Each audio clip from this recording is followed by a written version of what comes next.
On this episode of the Pick is In Mock Draft Show 5.5, we're going big. We're going bold. We're going to make some big trades, surprising picks, full round, 2 round of analysis for everyone to enjoy. You know what to do.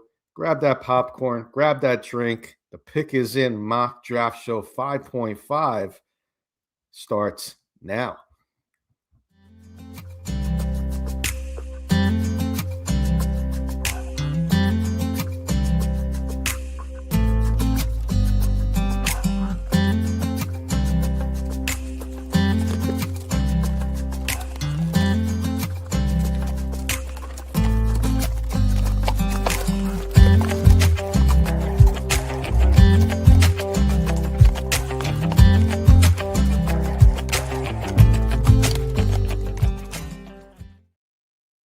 Good evening, everybody. Welcome to another edition of the Pick is In Mock Draft Show 5.5. Means one thing, we're getting close. That's right. We're about a week and a half, under 2 weeks away from the 2026 NFL Draft. Kenny K here, your host tonight.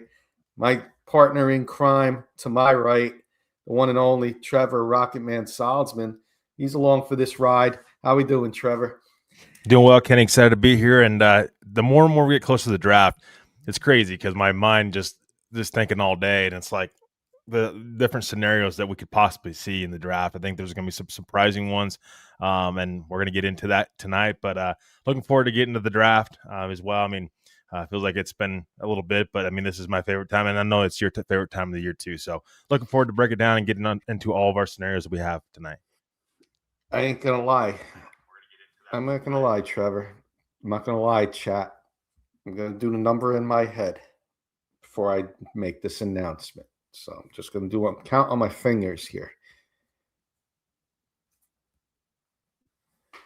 Between Rocky Mountain Sports Network shows and my other network, K&K Sports Show, I'm not afraid to say it. I look forward to this show more than any other show that I'm doing right now because, like you just said, it is my most favorite time of the year. And let me tell you, this year's been special, man. Doing this run with you each and every week, it's been a lot of fun, and we've come up with some cool ideas along the way.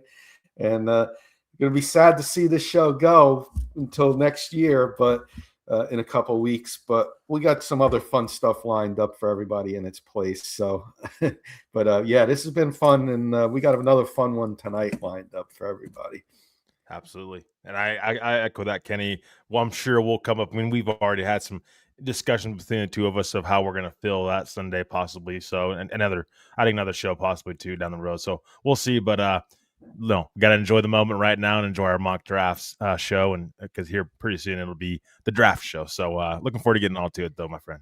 Yeah, let's get hellos in. We got a lot of people coming in, and then we'll get the draft started. So we got Dalton coming in first. Dalton Smith coming in. What's up? What's up, Dalton? Good to see you as always. Good to see you back again. Aloha to our good friend Patrick Wiltsey out there in Hawaii. Nice afternoon out there in Hawaii, I'm sure. Patrick, I'm sure you big golfer, enjoyed the Masters tournament, which ended today. That was a wild finish there. Great golf for sure. Aloha to you, Patrick, and thank you for taking care of us with Lion Coffee. If you haven't already, go check out lioncoffee.com. Patrick keeps us caffeinated, not only here on the networks, on shows, but keeps me caffeinated at work, and my hospital family, my second family. So he takes good care of us all the time. My good friend, Mark Calderio, one of my close friends growing up in school. Mark, hey, guys. Hey, Kenny, I didn't get any notification. What is going on? This is the Pick is In Mock Draft Show, Mark, Rocky Mountain Sports Network. Go and like and subscribe on there, and you'll get notified. This isn't I just put this on K&K to share, but go like there, Mark. We're going to have the live coverage, 3 days coverage over there in Rocky Mountain Sports. So I'm not sure why the notification didn't come on. Maybe it will, and maybe it won't. We'll see. JC Weaver, what's up, JC? What's up, fellas? And our good friend out there in Australia, and I saved this one for last. Good morning, Kenny Trevor, Posse Juicers. He's juicing it up for this draft. The draft being 11 days away. Caramel iced coffee protein smoothie for me and a Nutella smoothie for Jackson. I'm going to cheers to you. We'll do it juice it up style for you, Glenn. Glad you're here. I just got a little iced tea tonight. Tuesday nights is the real juice. So a little iced tea tonight, little keeping it late night, little freshing lemon iced tea for you. Absolutely. And I got coffee. I mean, if anybody that knows me knows, you know how big of a coffee drinker I am. I'll drink coffee at midnight for all of our fans out there. So just so we can get through all of 2 rounds of our mock draft. And I mean, there's going to be a lot of coffee for the draft show as well. 3 full days of coffee around the clock, probably. So and Patrick's saying 3 days of the boys. Awesome. Well, you know what, Patrick, we got to figure out when you're going to come on with us. We're going to have you on as well if you are free to join us. As well, we'll have you on to talk some football as well on one of the days for sure, Patrick, and we'll get that going. But I'm ready to roll. Trevor. If you are, I'm going to put this up, and you can explain to everybody what we got planned for 5.5. So our 5.5 mock draft. This is about different scenarios again. Running through every single possible scenario as much as we can leading up to the draft for all 32 teams. So here in the top 10, Kenny and I each have to make one trade in the top 10 because I think, and I'm hearing more and more as we get closer to the draft, that this draft could be very active, especially in the top 10. We can see a lot of movement. And so we're going to, between Kenny and I, whatever pick we have to make a trade, at least one trade in the top 10. We get 3 trades total within the first round. Same thing with the second round.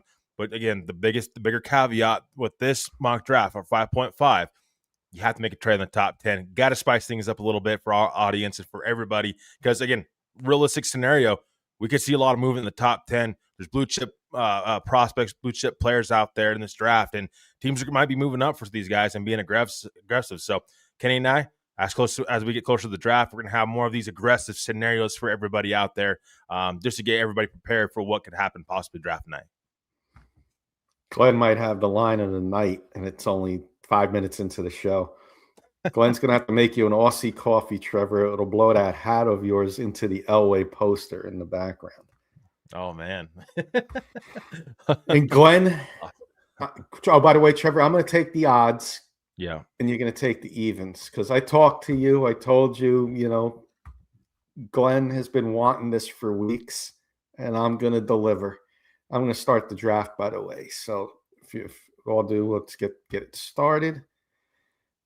Raiders are on the clock. There's 3 trade offers. And people that come in later, I want everybody to understand these are bold trade scenarios. Hot takes, surprising picks, different. We want to be different. When I say we want to be different, a few weeks ago we had Jody Moncrief on, our fellow horseman, and he went different and picked Ty Simpson. Ty Simpson. Ty Simpson at 16 to the Jets. Nobody did that until 2 days after our draft on here. Mel Kiper picks Ty Simpson at 16. Kenny K, yours truly, last week, picked Omar Cooper at 16. Now there's Peter Schrager. Now I'm seeing all these other people pick Omar Cooper at 16. Not saying we were the first ones to do it, but I'm here, like I'm watching these other podcasts. Oh, Peter Schrager picked Omar Cooper at 16. Wow. Kenny K also picked Omar Cooper at 16 and before Peter Schrager. Jody Moncrief told Ty Simpson. Jody Moncrief gets credit for that pick as well as Mel Kiper. So we got some today that if I start seeing tomorrow and next week, I will personally call them out on this show and invite them on our show because nobody has called for these trades yet in their mock drafts. So Kenny and Trevor got some good ones for you lined up. So grab that drink and popcorn, everybody, because it's going to be ready to start after these couple comments. Trevor, I promise I'll get started. Brandon coming in. What's up, Brandon? Bet which team that doesn't have a first this draft trades up into the first. Oh, bet which team that doesn't have a first in this draft trades up to the first, Trevor. Think about that one while I pull up Peter and Glenn's comments. Peter saying, I keep seeing reports the Browns may trade Garrett for more picks, given that they may not be too far off if they get a decent quarterback in a not-so-dominant AFC North. I think trading Garrett is not happening. I wouldn't trade Myles Garrett. I got pick 6. We got some ideas, Peter, and I would roll with Myles Garrett. Win games in the low 20s with that defense. Build that defense. Glenn saying it's good to do these teams got offers and teams have plans to move up to based on board. Dalton's answering Brandon saying Falcons will trade up. That's a good possibility, Trevor. I think the Falcons is a good bet. You have a team or you think there won't be any? I'll let you answer that. I mean, Atlanta is definitely one of those teams that could be in play. It's hard with these teams that have limited draft capital to be able to do so without dipping into next year's draft capital to be able to do so. I mean, to be able to get up into the first round, you're either going to have to trade a lot of your draft picks in this year's draft to do it, or you're going to have to dig into some of that draft capital next year. And a lot of teams right now, this is, again, very early on in the draft process, even for next year. Teams really are starting to kind of stack up draft picks for next year's draft. And that's why we could see a lot of different scenarios. It could be a double-sided whammy where teams are starting to be aggressive, move up into this year's draft to get those premium blue-chip prospects and players. And then we're going to see teams that are going to pivot and probably really prioritize next year's draft class, try to get first-round picks and premium picks for next year's draft class, and really start stacking picks for next year. So I think we're going to see a little bit of mixed baggage of it all, honestly, from all 32 teams. So it'll be interesting to see which 32 teams decide to go a little bit, more on the all-in side in this year's draft, and then which team pivot and really, try to lay the foundation for next year's draft class, because it seems like there's quite a bit of depth early on. It's really early to say that, but it seems like that's kind of where the league is at right now. Yeah. Good points, Trevor. All right, I'm going to put this up. We got 3 trade offers. I am doing this for Glenn, everybody. And I'm doing this for myself as well. Going to make a trade at number 1, Trevor. I don't know a team yet, but we are going to do it. Got the Jets, Tennessee, and Miami offering. So Jets want to move up 1 spot and give the Raiders second-round pick 33 and pick 103 round 4. At Tennessee, I don't think that's going to happen. I'll just look at the offer just for giggles. You got Cam Ward. You're not gonna give up that. And Miami too. I don't think that's gonna happen as well. But that's a nice return. I want to add a team in here, Trevor, and Glenn and everybody. And I want to propose a trade to the Arizona Cardinals. Okay, so we're gonna flip 1-1 and 1-3. And right now, I'm going to add next year's number 1, and it's still 900 to 69 on the Rich Hill scale. So I got to add more. Going to add second-round pick this year. That makes it close. And you know what? Let's see. Probably dip into a 4th or 5th rounder. Let's see if I could do 104. Vegas 907, 900. Is that close enough? You may have to flip the Raiders 5th round pick, the 175. There you go. No, I think that's fair. Glenn, that's the team I was going to trade for you. That's the team I like. I want to see, and I want to keep track of what the Raiders get in round 2 and what they get at pick 3. We're not going to be able to see the other picks, but I want to see how the Raiders do with this haul. I'm going to put it in, Trevor. And I know, like I said, this is just bold scenarios. People are going to come in the comments. You're crazy later on. When they didn't watch the show live. You're crazy. There's no way that's going to happen. Don't never say the word never. This is fun. We're trying some bold trade ideas today instead of doing the old, every mock draft we've done was Fernando Mendoza. Finally changing it up, and we're going to accept this trade, and we're going to put the Cardinals on the clock. Trevor, sound the whistle. Trade whistle is up. Kenny, trade. With the first pick in this year's draft, the Las Vegas Raiders trade to the Arizona Cardinals. Make a trade with the Arizona Cardinals. Arizona receives pick 1. Vegas receives pick 3, pick 34, pick 104 in the 4th round, and a 2027 first round. Also, a 5th round goes to Arizona. With that first pick in the 2026 NFL mock draft, pick is in mock draft show, we are going to take Fernando Mendoza, but to the Arizona Cardinals. Wow. What a shocker that would be to the system, right? I mean, if you're the Raiders, you're getting a draft haul back, though, for Mendoza. I mean, really, you now have 2 first-round picks for next year's draft class. You have Kirk Cousins that you just signed to a pretty massive contract. You paid a ton for him. You get an extra day 2 pick. Now you have an extra second-round pick as well to play with. So, and keep in mind, the Raiders can move back up in the first round, too. You never know with this scenario what they could do. It gives you more draft capital to do more with. Now you have some stability in that quarterback room with Kirk Cousins. I mean, I know this is not something that we can predict is going to happen, but this is certainly a trade scenario that could happen. And if you look at it, it's really not that far off. Like if the Raiders were not in love with Mendoza enough and they decide last minute, hey, he's up, we're going to try to trade this guy. Arizona needs a quarterback bad enough. They got, Michael LaFleur there as their head coach. That's their offensive mind there.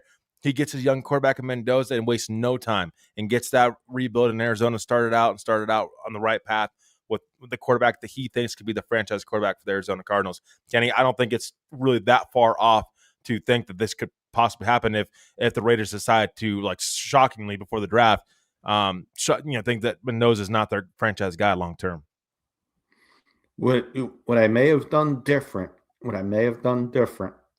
is I may, you got next year's number 1 as well, so next year's number 1 is important with the big quarterback class, assuming the Raiders are a top 10, top 15 pick. Cardinals are a top 10, probably going to be around the top 10 pick as well.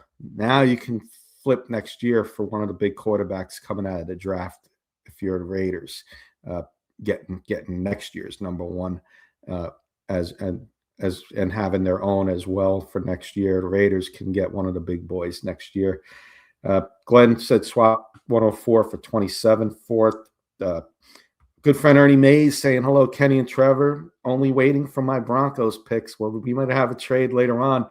Might not have to wait as long as we've been waiting, Ernie, but we'll see what Trevor does at 62 if he tries to move up for you to get somebody. Glenn, Mendoza is not a number 1 pick. Raiders can get their QB1 next year and ride Cousins. Good friend Clayton coming in. Hey, guys, smash that like button and share. That's right. Thanks, Clayton, for always pointing that out. Guys, if you're new to the show, new to the channel, you like what you're seeing, go on YouTube, hit that like and subscribe button. Get to meet friends, people that have become friends and family all over the world and rooting for different teams. It's a lot of fun to do this with everybody and looking forward to many more. Anyone saying the Raiders trading pick 1 is crazy does not know the Raiders. Yeah. Keith coming in. What's up, Keith? Love that trade to start this mock draft, boys. I had to do it for our boy Glenn. I've been wanting to do it too because I could see it happening. So Glenn and I have been on similar pages with a lot of things, and that one was one of them. TW coming in. What's good, fellas? What's up, TW? And just started the show off with a big, bold trade, Mendoza to the Cardinals. But let's pass it to Trevor as he's going to take the pick or maybe a trade with New York Jets. Do you want to see their offers? We can definitely see their offers. I kind of know the different direction I may go into, but Kenny, first and foremost, from the Jets front office, I might be going to, over there to Las Vegas and paying them a visit and saying, what the heck? Is it because we're in the same division as you? Is that why you don't didn't pick up the phone when we tried calling for Mendoza? We were one pick away, but no. Let's certainly see what the offers look like for the Jets here too, trade offer wise. Lions coming in hard. Lions get pick 2. The Jets get pick 17 and 50 this year. 2027 round 1, 2027 round 2, 2028 round 2. But what would the Lions want at number 2? Edge. Has to be. Edge. Yeah. Has to be. And you know what? The Lions moved up big time a few years back for Jamar Gibbs. They moved up. Yeah. Baltimore. Give the Jets 14, 45, and 80 this year. Next year's 2027, round 1 and round 3. San Fran, 2 and 140 they receive, and they give up 27, 58 this year. Next year, 27 round 1, 2027 round 2, 2028 round 1. And Carolina gonna give the Jets 19 and 51 in 2027, 2028 round 1. Man, talk about jeez Louise. Might be too good to pass up scenario. I don't know. Man, that's tough. And I don't know. That is tough. After seeing some of those offers, Kenny, I'm like, wow, that's a haul. And I mean, I wouldn't necessarily move back from the Jets here. If I'm going to move back, I'm not moving back enough to where it's taking me completely back into the first round, because like the talent, the way it's starting to dip off a little bit. But isn't there pressure on Darren Moogie to make a pick here though? At some point in time, like you made some of these trades, you could always trade back and we can go through those scenarios, but it's like, and I know the Jets aren't, one player away. I get that, but I kind of think they got to take a blue chip guy here, Kenny. And in my opinion, like I know that the trade offers are there. Carolina, what would they be looking for? I guess would be my biggest thing. That Carolina trade offer for me is very intriguing, because you're just moving back to 19. You're moving back 17 spots. So, I mean, it's difficult, because what would Carolina be looking for? Maybe Arvell Reese, possibly. Glenn likes the Lions offer. Yeah, but my thing with Detroit is though, like their roster is going to get expensive, and they value draft capital. Like I just don't know. I see Detroit giving up their farm for basically 2 drafts now with 2 future first round picks, this year's first round pick. They're a draft and develop organization. I don't buy that. They would move up this far. Even for an edge. I agree, Peter. That's where I'm going at too. And this is where I'm going with this, Kenny. I look today. You know where the Jets ranked when it came to pressuring the quarterback today? Dead last in the NFL. Absolutely. They had a total of, let me bring it up really quick for all of our listeners. They had 87 pressures all season long. They had the worst pressure percentage in the NFL all season long, 15%. They just need talent. And this is where I'm going with this. David Bailey has got to be the Jets pick here too. He is the best edge rusher in this class. Day one, he's going to come in and he's going to put up double-digit sacks for this team. You can tell me all day about Arvell Reese. We don't know what Arvell Reese is going to be an edge for this team and for what he's going to be in the NFL. Like, we know he can play linebacker. He's got coverage issues at linebacker. He's also not very polished at edge right now. He's not. Like, you tell me that he's the best talent in, possibly arguably on the board. I get that. There's projection. The Jets need results. They got to go David Bailey Jr. here. He's got to be the pick here at 2 for me. He's a double-digit sack guy day one in the NFL. He's got to work being a better run defender. But David Bailey, for me, has all the upside in the world to be an all-pro edge rusher. If he can just learn how to set the edge and be a better run defender, he's a great athlete. He's young, he's talented. His quick step, his get off is elite. It reminds me of Nick Benito from the Broncos. I mean, he's just so quick off the snap. And so for me, David Bailey, who led all college football in sacks, he's got to be the pick here for the Jets, in my opinion. He's too good to pass up. I know the Arvell Reese. I get that. I'm back and forth on both players of David Bailey, Arvell Reese. But David Bailey, for me, has got to be the pick here for the Jets. They just need too much on that edge. They need too much when it comes to getting for the quarterback. They don't have that right now on the roster. Arvell Reese, as good of a talent as he is, he's not. We don't know what he's going to be quite yet in this league. We don't know if he's going to be and how good of an edge rusher he's going to be. We don't know, how good of a linebacker he's going to be. He's a freakish athlete, but that's it. I'm going to put it in, Trevor. David Bailey to the Jets, number 2. And I'm seeing a lot more mock drafts taking David Bailey over Arvell Reese. And he's become the smallest of favorites. It's almost an even when on the Vegas line. I think it's minus 120 for David Bailey and, plus 110 for Reese. So it's very close, but Bailey's flipped it. And we've had David Bailey weeks ago going to the Jets. We've had him mocked to the Jets weeks ago. I had taken him, and I got a lot of criticism for that, for taking him over Arvell Reese. As we get closer to the draft, it seems like it's that David Bailey argument starting to come up more and more, and it's a real possibility. And I think it is. I mean, Arvell Reese, a ton of upside. I think he could possibly be a really great player, but he's not refined enough as an edge rusher for me to take him at number 2 overall. And I don't know. Like, you can use him at linebacker, and he can be one of those guys where you can put in the blitz packages, and I think he could excel at that. But to be right off the edge, I don't know that Arvell Reese is there yet, and it would take some time to take a player number 2 overall. I want a guy that's ready to go right away and still has upside to his game. For me, that's David Bailey over Arvell Reese, and that's a premium position at edge rusher. Yeah, a lot of likes here. I think Bailey can fit Aaron Glenn's scheme fit from Dalton. I'm with you, Trevor. This is from Glenn. I think he can develop like Benito. He's super intelligent. I think it's a great pick, too. I think David Bailey's the guy that you can develop around. Now, here's an interesting scenario. Mendoza off the board to the Cardinals. Raiders trade, right? David Bailey goes off the board. There's one trade offer coming in. But here's my thinking, and I'm not going to do this now, but if you're the Raiders, let's just see what the trade offer is that they're Cowboys coming in. Yeah.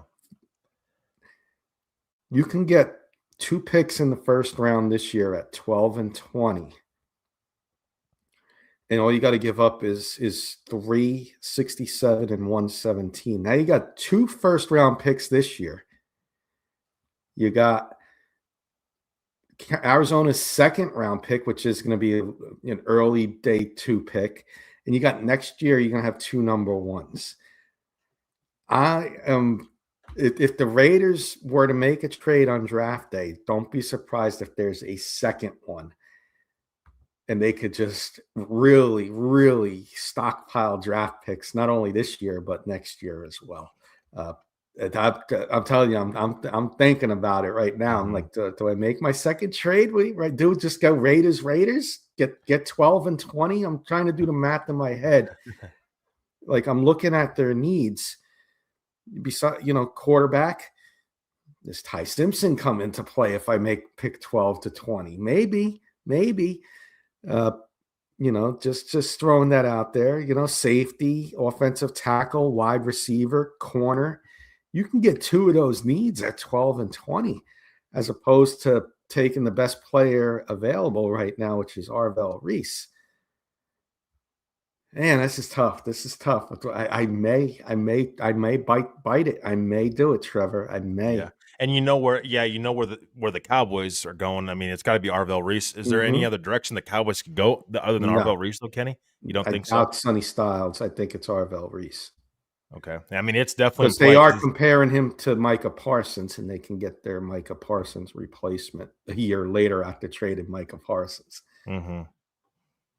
But if you're the Raiders here, doesn't Francis Mwaga, doesn't he really be? He's intriguing to take here. continue to build up that offensive line. Intriguing, but I know I can get somebody at 12 too. But you're not going to get the best tackle at 12. That's the problem. That's the back and forth balance. I mean, you can still get a very good tackle at 12. You're right, but you're probably not getting the best tackle. Well, I'm going to tell you what.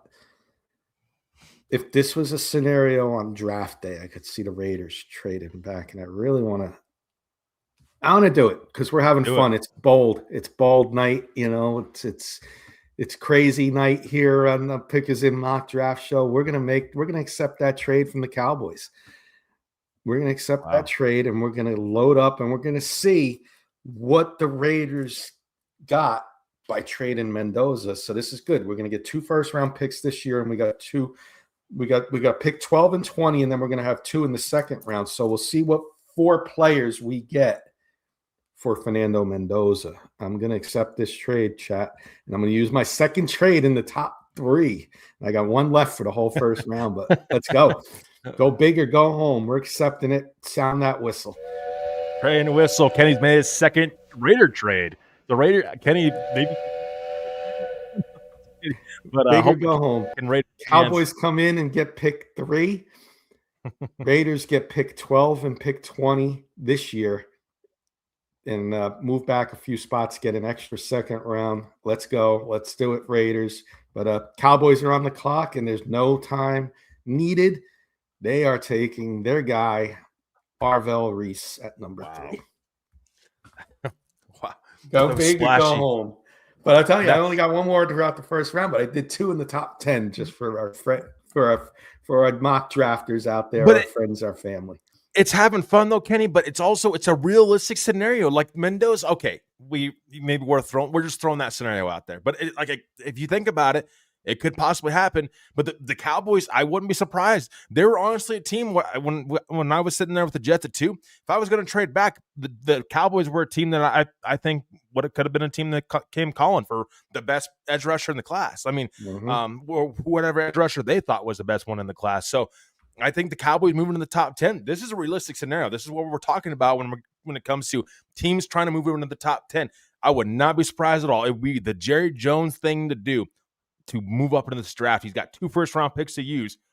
I would not be surprised one bit if Jerry Jones moved up in the top 10, maybe even top 5 in this draft class to go get a player that they are in love with.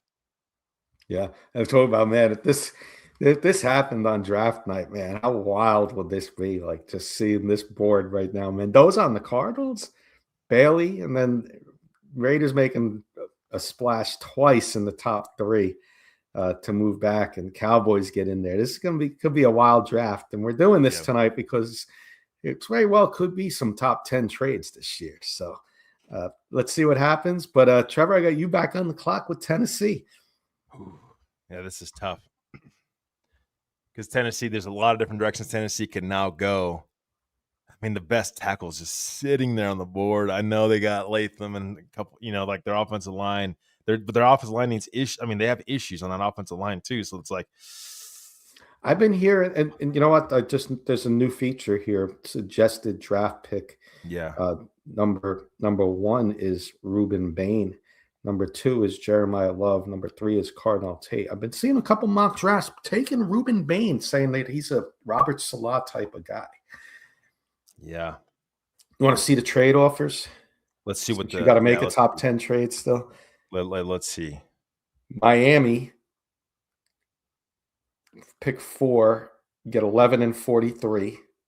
Okay. Giants want to move up 1. Yeah. I don't see that Giants happening. receive 1-3. Yeah, what's New Orleans at 8. Ooh. Move up to 4. Give the Titans pick 42 and 132, and the Chargers move up to 4 for 22, 55, and a 2027 first round pick. What was New Orleans offering again? 4. Okay. Yeah, fire it up, Kenny. I like that. You like that one? Let's go. Let's do it. I'm going to fire up the trade horn because I like that trade actually a lot for the Saints. And this is what I'm talking about. Teams moving up in the draft and being active. This is because and I'll tell everybody exactly what I'm thinking here in a minute. Once I get the trade horn, make another trade. Now this time it's mine. Like I have to make a trade in the top 10. I'm going to go ahead and do it. Hopefully for Saints fans out there, this is why I'm doing this. Ruben Bain Jr. has got to be the pick here. If I'm the Saints, he's got to be. Edge rushers are falling off the board like crazy right now. You've got to be able to go get Ruben Bain because he's gonna go somewhere. Like he's not gonna make it to the Saints at this point in time. The Titans, the reason why the Titans make this trade, from the Titans' perspective, they're not in love with Ruben Bain enough to take him at 4. They want to move back. They've got to address multiple areas around Cam Ward. This trade makes a lot of sense for the Saints. They've got to get an edge rusher. Ruben Bain makes a ton of sense for them. Edge rushers are flying off the board like crazy. The Saints have tried to make multiple trade offers to the Jets. They've tried to make multiple trade offers to the Cardinals before they made the Mendoza trade in this scenario. But Ruben Bain's, he's the last best edge rusher off the board, and the Saints are being aggressive, and they're making this trade. Ruben Bain Jr., the edge rusher out of Miami, is the pick here for the Saints. He's got to be the pick here. You cannot afford to just let this guy fall through the cracks, and because I don't think he's going to make it at this point in time. I don't think he makes it to the Saints. Dalton wants to know if you think Ruben Bain is falling after the news we heard. No, because here's the thing. There was news about a tragedy that happened a couple years ago. The family has came out and had the whole situation has pretty much been laid to bed. Went through the courts. Teams know about it, but I don't. He's not going to fall because of it. It was a scenario that happened a couple years ago, and it's already went through the courts, and everything's been dropped from a charge perspective. So the news came out now, but no, he's not dropping. He's going to be fine. I still think and expect Ruben Bain to go top 10. So let's put Ruben Bain there for the Saints. And I like that pick. Ruben Bain, my boy, Miami Hurricane. And arguably, Kenny, real quickly, in this scenario too, for the Saints and for Saints fans out there, in this scenario, obviously Saints trading up for Ruben Bain. I think he's the more complete edge rusher in this class. Like I think from a run defense standpoint, from being able to get after the quarterback, he doesn't just rely upon speed. He has power to get after the quarterback as well. I know there's been a lot of talk about his size and maybe being a little too short, but he's probably the more complete edge rusher in this class from a run defensive standpoint and to being able to get after the quarterback. Ruben Bain, high floor. There's definitely upside there too, but he's a pretty complete package right now and can step in it and be ready to go for that Saints defense day one. Gives them an edge rusher that can get after the quarterback at a high level and still stop the run at a high level as well. Yeah, good stuff there for sure, Trevor. I like that. I got the Giants on the clock. I got 3 trade offers. I do have 1 trade left. Let's see what we're getting here. Got Cincinnati wanting to move up 5 to 10. Now this could be a realistic trade on draft night. This could be a team that wants to move up to 5. And then Baltimore wanting to come in 14, 45, 115. That's not bad haul neither. And Minnesota 18, 49, 82 in round 5. But Cincinnati looks very intriguing, and Baltimore too. And I could definitely see the Giants trading back. I'm not going to trade back here though, Trevor. I'm not going to take Maniagua. I'm not going to do it because we just signed Daniel Falehe, guard. So we got a starting guard now. Not saying he's the greatest guard, but we got a starting guard now. In a trade back scenario, I could see the Giants maybe going Leone. I know you picked him in a mock draft you showed me, Trevor, but not this high. Sonny Styles has been the pick all along. I want to be bold. I want to be different. I'm looking at the board. Of course, Jeremiah Love is there. Do I want to take Jeremiah Love? Do I want the board to get funny and Trevor to have an opportunity at some draft picks is the question. I mean, I want to see something just for giggles.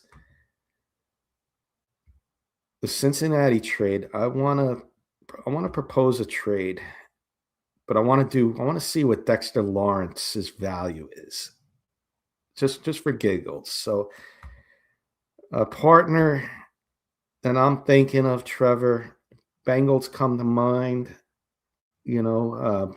Looking who else is picking in that top 15 range that might want to move up with that the Giants maybe can get something for.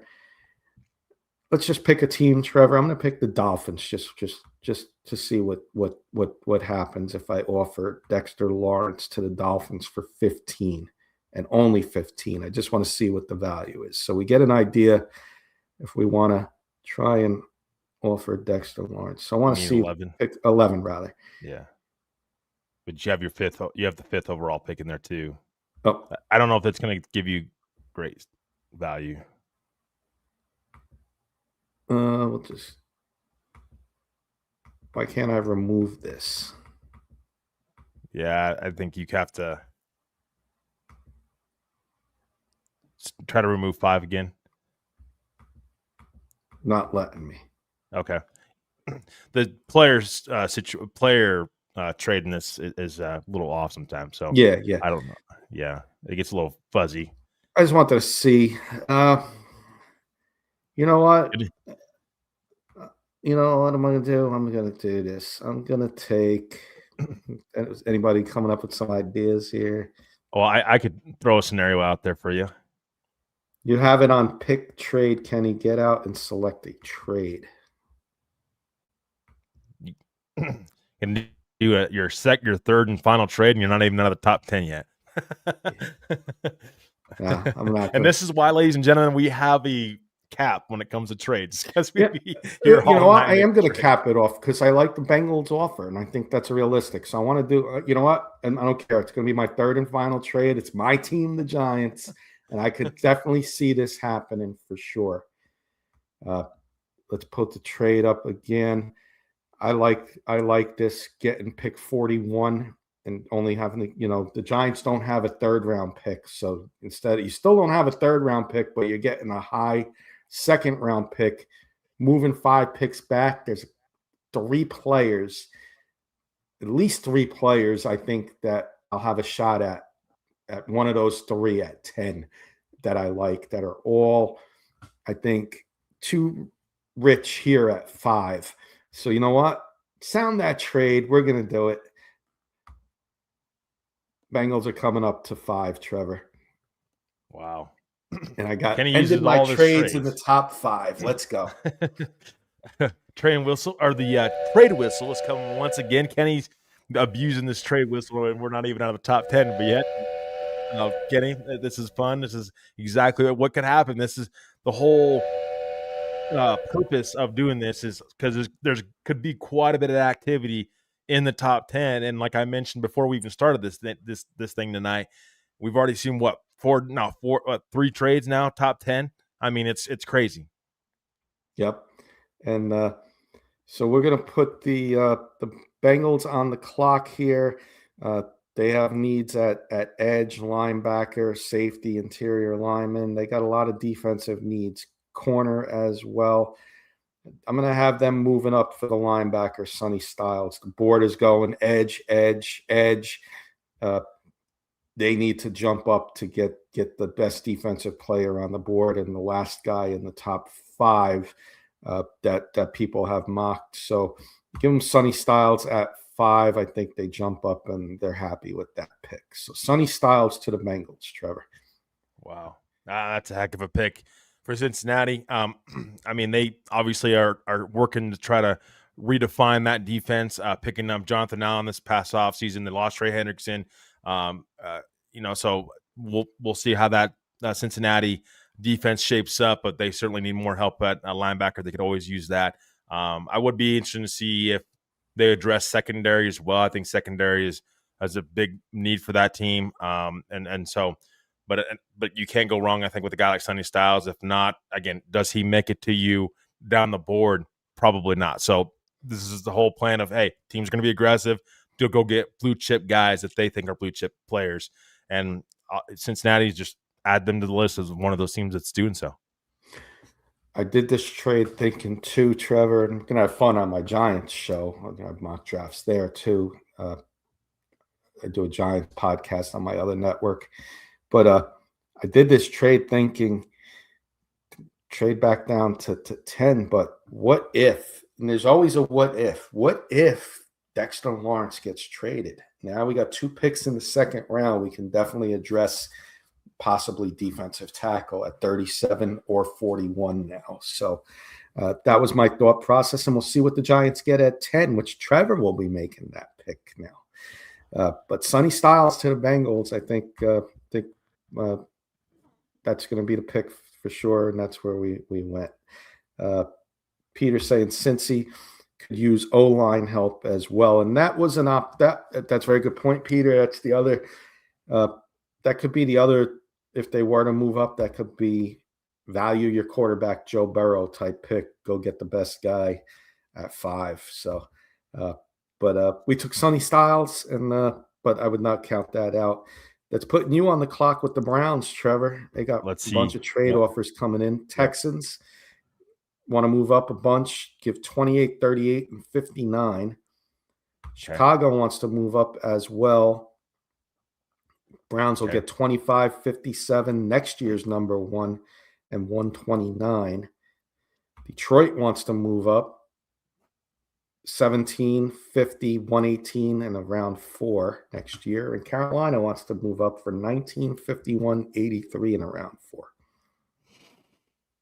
4. I think Cleveland's 6 in picks here. I think the board's kind of fallen their way a little bit. They could either go Francis Mouaga, who's quietly slipping in this mock draft that we're doing. Cardinal Tate still, on the board. They definitely need wide receiver. Jerry Jeudy can't be your number 1 wide receiver. I think they go Cardinal Tate here at 6, and don't waste any time doing so. I like Francis Mouaga, but I think that they've got to give their whatever quarterback and whoever they're starting at quarterback a chance. So Cardinal Tate for me, Kenny at 6 for the Cleveland Browns, I think is the pick here. I think they believe this. He's as close thing as they got to a number 1 wide receiver. I like the pick, and it's funny, offensive line has not gone yet, and this is a scenario that could happen in the draft. You get that rush on a position early, and this rush is defense, and you just took the first wide receiver, but defense 2 to 6, 2 to 5, 2, 3, 4, and 5 was all defense. Now we just had a wide receiver. We'll see how the board goes, but Washington's on the clock. I've used all my trades up, but I'll just look at them to see if we messed up. Cleveland wants back-to-back picks. They want pick 7, and they get 147 for 24, 39, and 70. And Pittsburgh wants to move up for 21, 53, 76, and around 4. I think we did okay. Commanders could very well be making a draft day trade because they don't have many picks in this draft. Yeah. But there's a player on here that fills a big need for them, and that's corner. And they're going to take, arguably, I think he's the best and could be the best that I've seen come out in a long time. And he could be an island. And I hope that he doesn't go to the Commanders, but I think it's becoming very realistic that Mansour Delane will be the Commanders' first-round pick in 2026 draft. So we are going to take him here at pick 7, Trevor. Definitely couldn't argue with that. Mansour Delane, Jamal McCoy, 1A, 1B, number 1 corners in this class. It'd be interesting to see if teams can get past Jamad McCoy's injury history. And if they can, we may see Jamad McCoy come off the board before Mansour Delane. That's the talk that I'm hearing as we get closer to the draft. I think these guys are 1A, 1B, and one of those two will be taken early, I think, within the top 10, and then probably the following one will be taken shortly after. But definitely could see these guys getting picked pretty close together. Yeah. Just putting some comments up. Glenn would take Delaney here for the Redskins/Commanders. TW would say Washington goes Love here, and that was an option. That was an option for sure. But when I looked at it, that their defense is bad in the secondary, TW, very bad, and could be bottom 5 in the league. So they can get Delane to bolster that room up. Maybe they address running back later on in the draft. And here you go, Trevor, you're up. How's the Exactly. Titans trading back and still having a chance to take Lover Maniagua?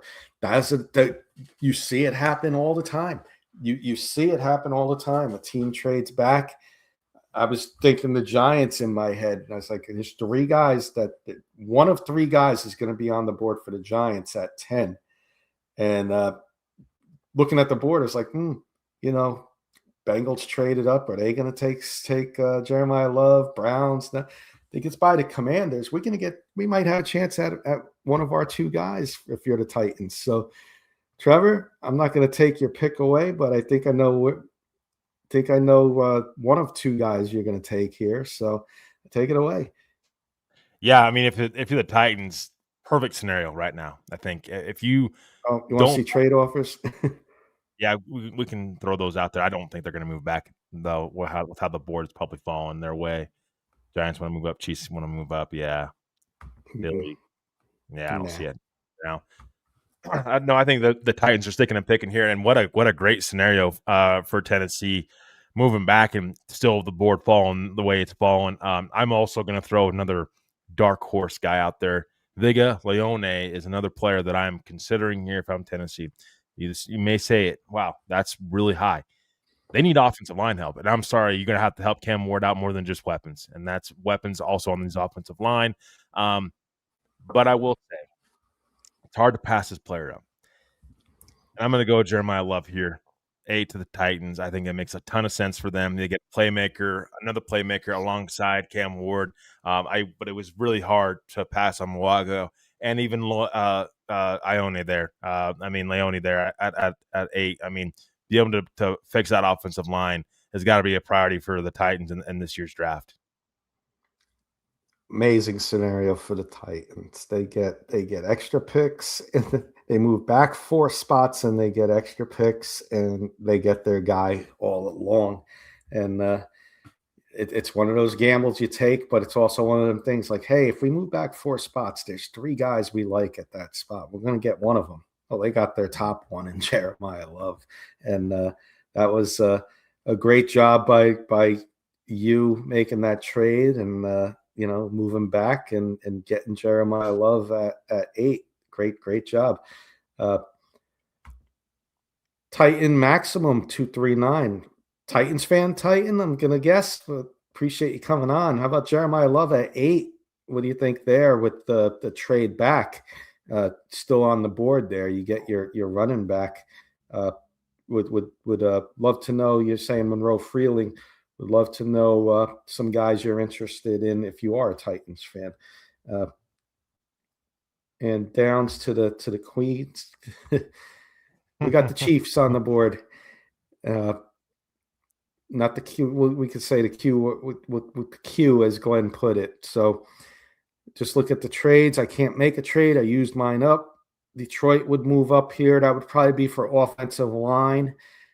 And the Giants want to move up 1 spot. I don't know why they would move up 1 spot. There's still guys on the board that I like for the Giants. But for me all along, Trevor, you're the Chiefs. You got needs. You got corners. So Jamad McCoy's in play here. But you know what?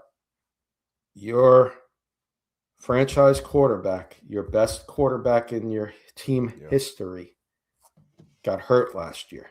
He's out. An ACL injury, recovering. Bad offensive line play caused it.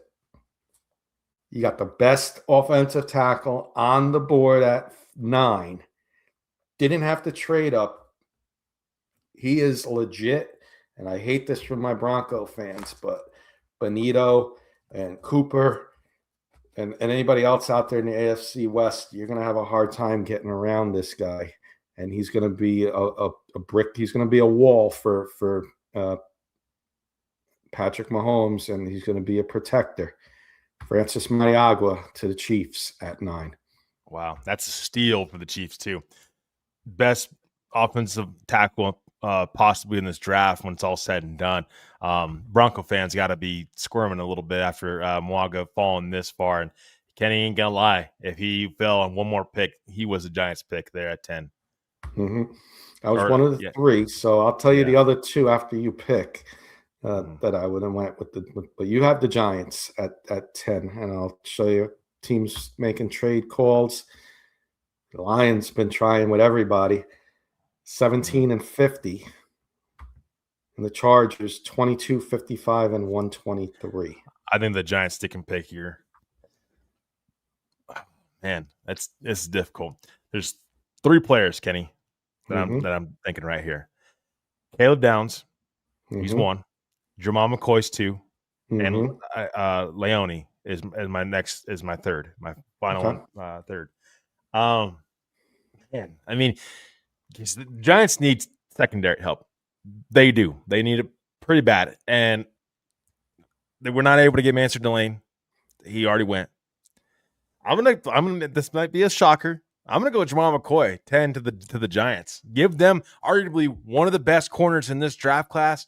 I know Leone's there. I get it. I love the player. I love the prospect, and they need offensive line help. I think you can get offensive line help later in the second round. Give me the 1A, 1B best cornerback in this class if he's healthy. Jamal McCoy to the New York Giants at 10. Talk about a splash. They moved back and they still were able to get one of the best corners in this draft class.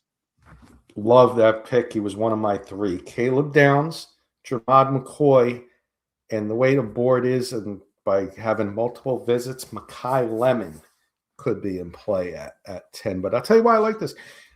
NFL Network's Zance Zerline in one of his earlier mock drafts is a couple drafts ago had him going at 5, Trevor, Yeah. at 5. Yeah.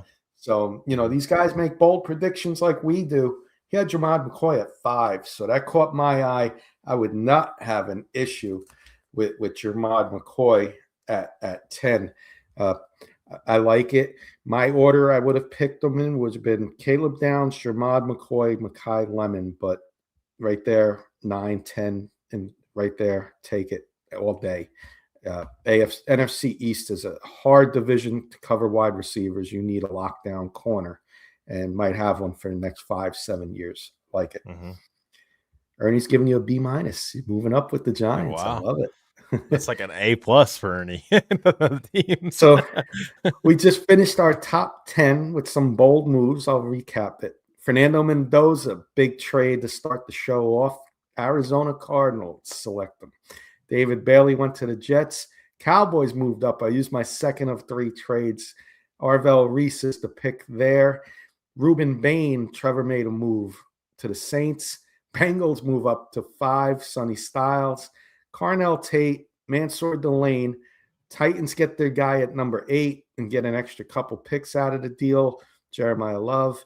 Francis Mayagua at 9, and Jermod McCoy. This has been a wild draft so far, it Trevor, has. in the It top has. 10. Wildest mock draft so far for us. Yeah.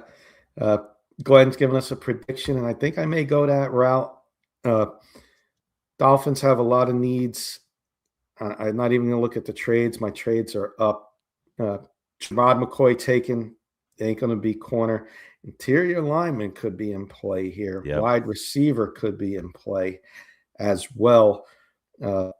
Safety there's players on this board, and when you ask, and there's 5 guys have the vote. You're going to have vote here, vote here, vote here, vote here. The 5th is going to be the deciding vote. Who's the 5th guy? I'm looking at Caleb Downs. I'm looking at Makai Lemon. I'm looking at Vega Leone. I'm going best interior lineman. I'm sorry. I'm going to do it. I'm going to take Vega here. Malik Willis, you got to protect him. Fano is good, but Fano could be our 2nd or 3rd ranked guy. Leone could be the top lineman in this draft all around, and I'm going to take him here at 11 for the Miami Dolphins. Wow. He was on my board too, Kenny. If I'm the Raiders, I was seriously considering him. Couple comments. Patrick wants to know, he had to step out for a minute. Giants took whom? We traded back to 10, Patrick. Bengals got Sonny Styles. Trevor took Jermod McCoy, the corner out of Tennessee, who some people are ranking as the best corner in this year's draft. Glenn's giving you an A. They need to supercharge the rebuild in this draft. So even if they can maximize on trade backs, Leone is the only one I take other than Downs. So we're getting some approvals here, and I think we're doing pretty good in this draft so far, Trevor. I think so too. Raiders, here we go. Raiders going to make their first pick, and I'm writing down who the Raiders take, and we're going to talk about this at the end of the show to see if it is worth maybe trading Mendoza. So this is an important pick for you, Trevor, at 12. They got, of course, quarterback need, defensive line, probably too early. You got safety and offensive tackle and wide receiver, 3 positions. Just took Leone, so I think that's off the board. It's interior, but when I look at that board, there's 3 key positions that and lots of good players on the top of the board there. Yeah, it's I think still a really good position for the Raiders to be in. But I think in this scenario, they're running up to the podium. Caleb Downs has got to be the pick here for the Raiders at 12. They need help in that secondary. He's still one of the best players in this draft, arguably in this draft class. I mean, and that's what you got with the Raiders in this pick. And trading back from taking Mendoza, traded back to 12, and you got one of the best players in this draft class in total. That's huge for the Raiders. And so, I think Caleb Downs, if he's sitting there at 12, I know you need offensive line. You can still get it down the board in the second round, and you trade it back twice now. You got a lot of draft capital, and you get arguably one of the best players in this draft class. It's an A for me for the Raiders so far. Oh, I love that pick, Trevor. It's when you look at Caleb Downs, you could see him in silver and black. Like certain players you could see in certain uniforms. I could see Caleb Downs in a Raiders uniform. You know, some other players will look on that board and I was like, I can't see him there. Ernie's saying, take the water boy for the Raiders. And Glenn's saying, can't argue with that. He was saying Fano to the Raiders or Freeling, but can't argue with the But Caleb Downs. It's one of those it's one of those scenarios where you've got to look at its best player on the board, no matter the position, Caleb Downs, or it's a position of need at tackle with Fano and Freeling. I'm going best player available, Caleb Downs, and I'm not thinking twice about it. I get it that the tackles that are on the board, and the Raiders got to fix that offensive line. There's still this draft. There's plenty of talent on the offensive line. You can still grab that later on, and the Raiders got more picks in this mock draft of ours, trading down twice. They've got plenty of draft capital to go get, and address offensive line once and for all. And if you're making 2 trade downs like we did, I gotta tell you, you gotta get if you take the best position player on the board and it was a need. You take safety number 1 over offensive tackle number 4. In my opinion, if you're going to trade away number 1, you better get a number 1 position player somewhere else in this draft, and that's what you did here. And that's why I give it a solid A as the pick. It's a great pick in my opinion. I'm going to go with the Rams here. I'm not going to look at trades. My trades are up. I know I started a few weeks ago. I got a lot of gripe for taking offensive tackles here for the Rams. I'm going to go different direction. I'm going to take wide receiver here to top need. You got Devontae Adams and Puka Nacua. Who do you got after that? Adams is getting up there in age. I'm going the guy that can fit the slot role, Trevor, over Jordan Tyson. I'm going to take Mekhi Lemon here, and it's their number 1 suggested pick. I think it's the smart pick here if you're the Rams. Not many needs, if you ask me, on this Rams team who's going to contend in the NFC. And you add Mekhi Lemon, that's a dangerous trio of wide receivers for opposing defenses to cover. And defensive coordinators are going to have nightmares looking at these 3. So stays in California. I think it's a smart pick. You keep him out west. Mekhi Lemon to the Rams. Yeah, I can't argue with that they've been pretty connected with either Jordan Tyson or Mekhi Lemon.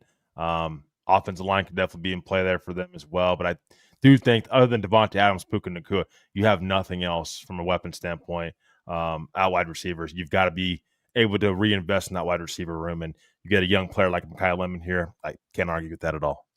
Let me ask you one quick question, because last week we thought of started thinking, hey, this is high for him. Omar Cooper fits that slot role, Debo Samuel role. Mm-hmm. Yeah. If Mekhi Lemon's character issues are a thing, 16 felt like it was high, but we're seeing him mocked at 16. Could the Rams maybe be in play for Omar Cooper at Yeah. 13? Yeah. Yeah. I think so. I think we're seeing Omar Cooper. Kenny, I want to give you credit last week too for our 5.0 mock draft. You took Amari Cooper, and now what's starting to transpire? He's starting to go up draft boards right around exactly where you picked him at, and so I got to give you a lot of credit for last week picking Amari Cooper because that was a surprise pick for me at the time. Now I'm starting to see that as time goes on. That's a real scenario, and you're starting to see him, Amari Cooper, be involved in the middle pack of the first round. Even a week later after we ended up mocking him, or you ended up mocking him to the Jets at 16. Yeah, like this guy's moving up fast, and I think Yeah. it's his. He played on a champion. You know, they were in an RPO offense. So if you got an RPO offense in the NFL, he might move up and be the a surprise pick in the first round here. So we'll see where that goes. TW and Glenn giving some predictions for Baltimore, but you're up with Baltimore, Trevor. Yeah, Baltimore, interesting situation here for Baltimore. Could go in many different directions, I think. Could go defense, could go offense side of the ball. I could pull the trades up for you since you do have trades available still. Yeah, pull up trades. I kind of know what direction I'm going to go, but pull up trades and see what we There's have. The Falcons wanting to come up really far, and Ooh, I just don't know. Yeah, that's way far. That's I don't know if that's enough. No, I don't think so. And the Broncos are on the board there. The wanting to move Broncos up. coming in. Wow. I don't see that happening. Not that far. And Buffalo would make the most sense Yeah. if you were to make a trade. Yeah, I don't see that happening. And that's the AFC too. So I don't think Baltimore is in the market to make Buffalo any better. You know what, Kenny? I'm gonna go this direction. I'm going Kenny and Sadiq, 14 to Baltimore. I think this makes a lot of bold move. It's a prediction I think I had a couple of weeks back for one of our mock drafts. Mark Andrews is not going to be the long-term tight end. They lost Isaiah likely in free agency. You've got to have a 1-2 combination. You don't have much behind Mark Andrews. Kenny and Sadiq makes a ton of sense, I think, here for Baltimore. I think Mekhi Lemon was definitely a player I was considering.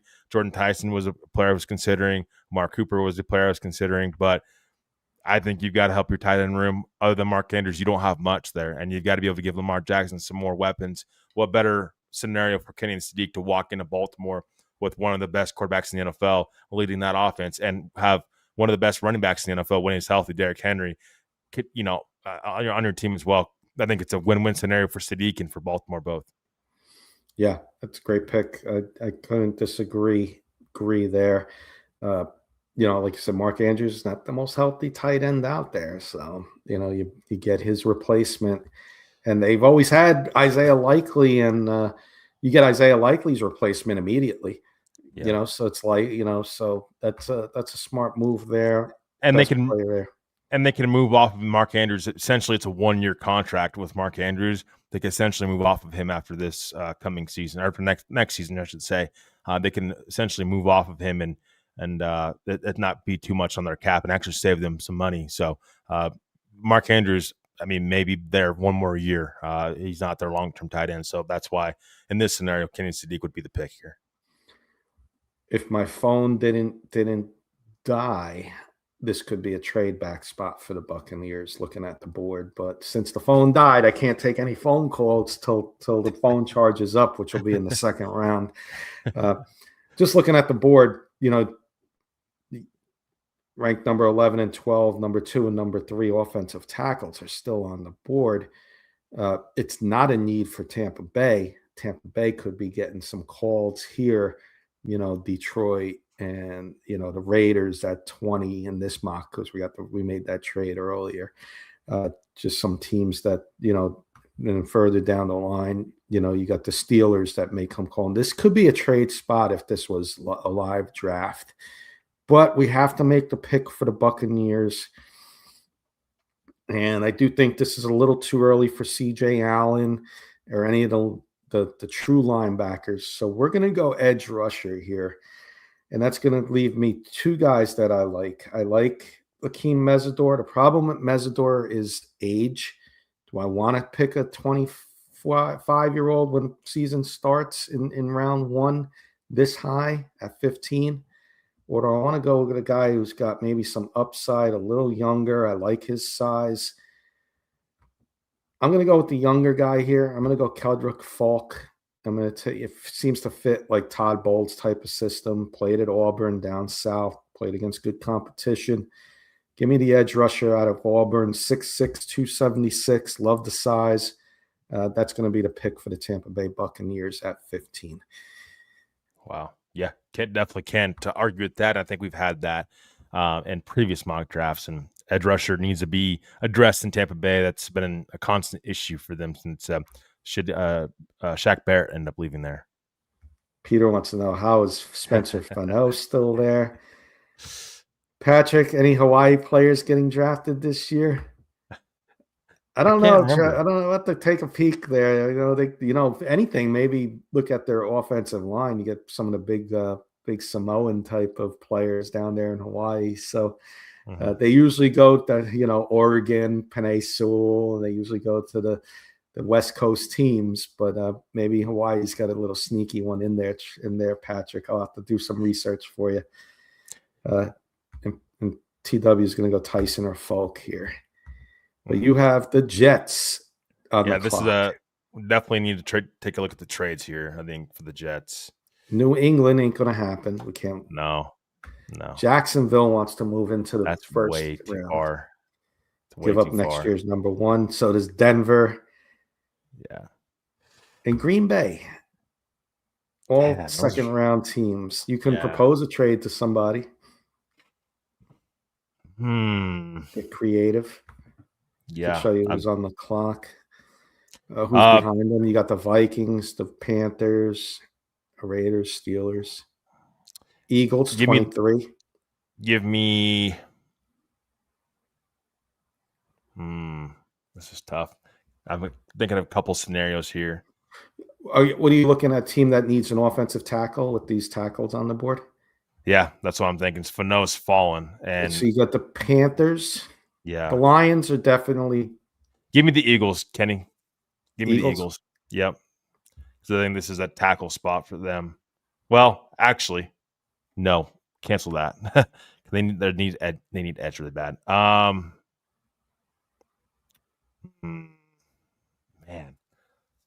this is tough. Now, give me Pittsburgh at 21.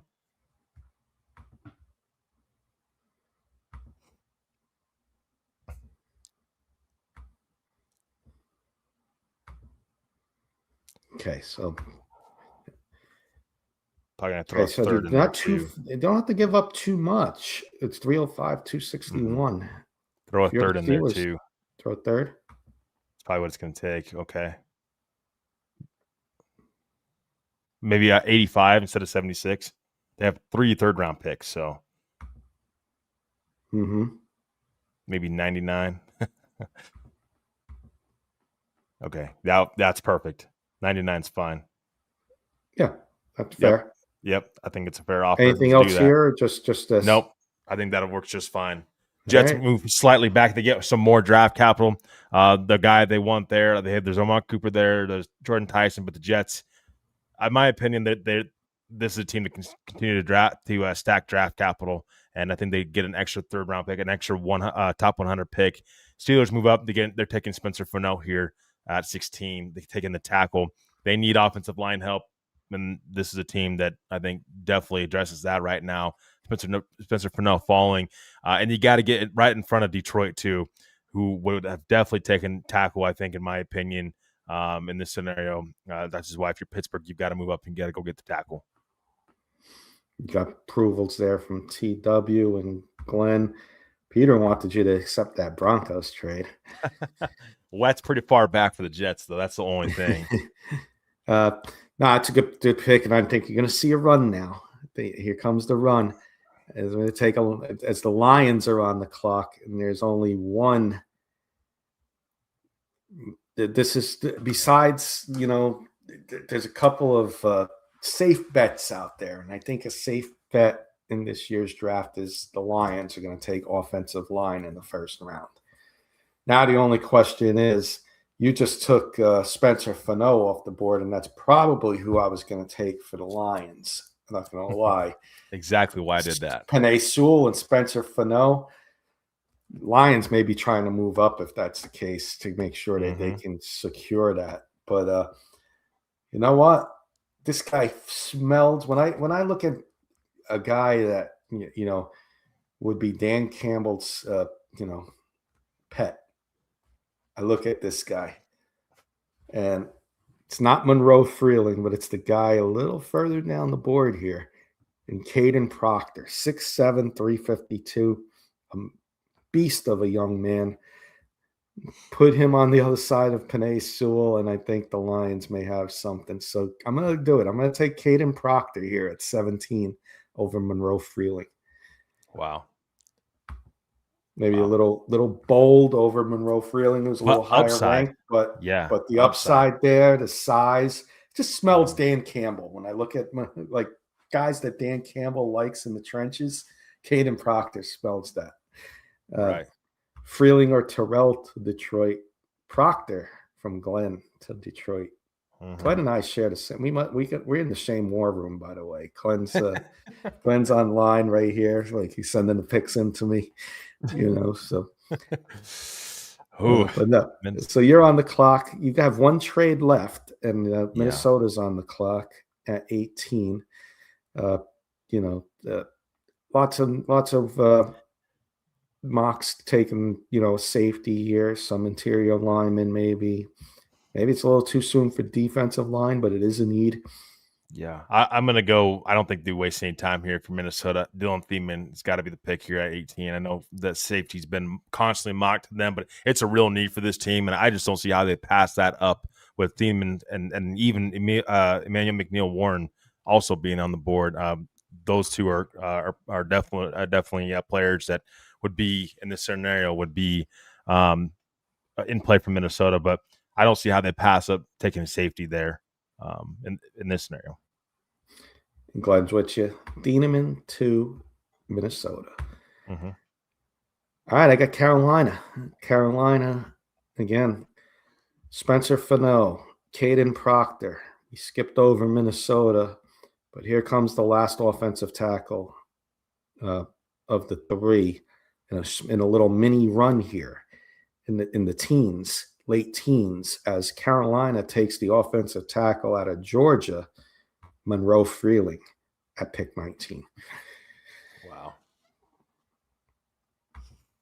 Thought process, you got to protect your guy. You got a team that's on the rise, and you want to prove to people last year wasn't a fluke at 8 and 9 making the playoffs. You want to get to that 10-11 win range. Protect Bryce Young. Don't make him make forced errors. Monroe Freeling's a pretty good tackle to pick there at 19. Was Jordan Tyson or Omar Cooper Jr., were those two guys in play there for you at 19? Not with the offensive tackles. I was taking one of those three offensive tackles. Okay. Panthers were even a trade candidate with the Jets. If I was picking 16, I was going to maybe move up to get Spencer Fano. Okay. Raiders are on the clock. Here goes the Raiders. The second of Dallas's picks, which we made a trade earlier, and they ended up getting Caleb Downs a few picks ago. So I'm writing down their pick here if they make the pick, because there are some trade offers coming in. Got the Patriots here, Miami, Chargers, and Cleveland are on the clock. 31 and 63 from the Patriots. Miami, 30, 75, and 130. Chargers, 22, 123, 204. Cleveland, 24, 107, 206. I think the Raiders are taking a pick in here. I'm going to go Jordan Tyson. That makes too much sense, I think, for the Raiders. You add a wide receiver to help Kirk Cousins out, go along with Jack Beck, who they took a year ago. Brock Bowers, Ashton Genty. You've got to add playmakers to this team. Jordan Tyson has fallen up to this point. Omar Cooper Jr. was one of those players that were in play as well. Key Mesidor was also a player that I'm like, do you really want to invest in that edge room and get a little bit younger there? But ultimately, you got to have playmakers. Jordan Tyson, I think, has to be the pick here. Man, look, Caleb Downs and Jordan Tyson so far. We're gonna recap this Raiders trade for Mendoza and see what kind of load we can get. But man, you talk about a first round A and Caleb Downs and Jordan Tyson. Mm-hmm. Whew. And I want to see what they get in the second round because they got 2 picks in the second round right now as well. But look at this. The Jets are up at 21. Trade back 5 spots. And look at this, Trevor. Just like Tennessee did earlier, they get their guy in Jeremiah Love at 8 by trading back. The Jets are going to get their guy at 21 that I mocked last week at 16, and they're going to get themselves Omar Cooper at 21. And they still trade back, so it's a win-win scenario for the Jets. Exactly. Tyson to the Raiders. Dolphins offer is the best. Take Tyson, he's saying. And Ty Simpson to the Jets for our boy Jody. Thought about it, but not yet. And keep in mind, Jets still have a top second-round pick too. So I mean, that could definitely be in play. You could definitely be in play there for the Jets in the second round if Tyson, if Ty Simpson makes it to the second round. Yeah. It's tough when you're doing these mock drafts like we are picking for every team. We got to be realistic in a way. So I'm not a Ty Simpson fan. I wouldn't, if I was just doing it on Kenny's, top players to draft, Ty Simpson wouldn't make it in the top 2 rounds for me. I'm just not a fan of his, but you got to be realistic as well. And that's what we're trying to do here. So Ty Simpson could very well be chosen by me later on in our draft coverage here. So just when people say, "Oh, I thought you didn't like this guy," I personally don't, but we're being realistic for teams here. We're trying to make it as realistic of a draft as possible for everybody. Someone should steal him before the Jets. Ty Simpson, Glenn saying, and I'm not either. I don't like any quarterbacks in this class. I got you back on the clock with a rival, the Chargers. And let's see what their trade offers are, Trevor. Yeah. Titans want to move up 22 and 86 for 35 and 42. So both of their second round picks. Cleveland will give you 24 and 146. Here come the Jets. 33 and 44. So they got 2 second round picks too, the Jets. Wow. Yeah, they got a ton back. Yeah. Couple good offers. I'm not going to lie. Tennessee's is nice, 35 and 42. Cleveland's isn't bad. You get a 5th round pick for moving back 2 spots, and the Jets are going to give you 2 first round picks. I don't know. I don't like giving up 86 there from the Chargers. Yeah. No. Man, it's tough decisions. Look at the Chargers' needs. I mean, they interior offensive line. Unless you're moving Caleb Loomy inside, that doesn't really make a lot of sense. Pregdon, I mean, he would be another player that I'm like, if you're the Chargers, if you can somehow move back, he'd be in play for them. But I think he's too early right now to take him. That would be a bold. I mean, we're doing bold draft picks here, so that would be falling in that scenario. You know what? I'm going to go best player available. Avion Terrell to the Chargers at 22. They stick and pick and get arguably their best corner in this class. Give me an Avion Terrell to the Chargers. Address that secondary and take one of the better corners in this draft class. Yeah, I like Avion Terrell. I think he's a solid pick there. That's a Charger pick. Jim Harbaugh pick. Best player available. Let the board fall to you. Terrell to the Chargers if you don't trade back and take Cease. Our boy Kurt Valenti coming in. Boys, Kurt Valenti, for those who don't know, big Bronco fan, Denver Bronco fan, Broncos Daily on Fan Arch. Go check them out. And any team you're a fan of, go on Fan Arch. They cover all NFL teams and some basketball and baseball too. Kurt's the voice of the Broncos over there, doing great stuff on YouTube. Boys, what does Talib know? Question marks. Another blockbuster? Oh boy, go all in, he's saying. And a draft trade at A that. draft trade. That's interesting. I don't know that I see the Broncos making a big blockbuster trade because everybody has their big blockbusters. It depends on what you consider a blockbuster. The Broncos would have to dip into next year's draft capital, though. You don't have a first round pick. You're very limited with your draft capital. So unless they are willing to dip into next year's draft capital and to do so, I don't know. It's hard for me to say what would the Broncos possibly do if players are starting to fall though in the draft. They got to be on the phone and at least trying to move up. Yeah. I'm not going to sugarcoat it. You're right. We shall see. I got my rival, the Eagles, on the clock. And Trevor, if you asked me a couple weeks ago, I would have definitely been over. It would have been 100% Akeem Mesidor here. Mm-hmm. But this team has Lane Johnson at right tackle, 35 years old.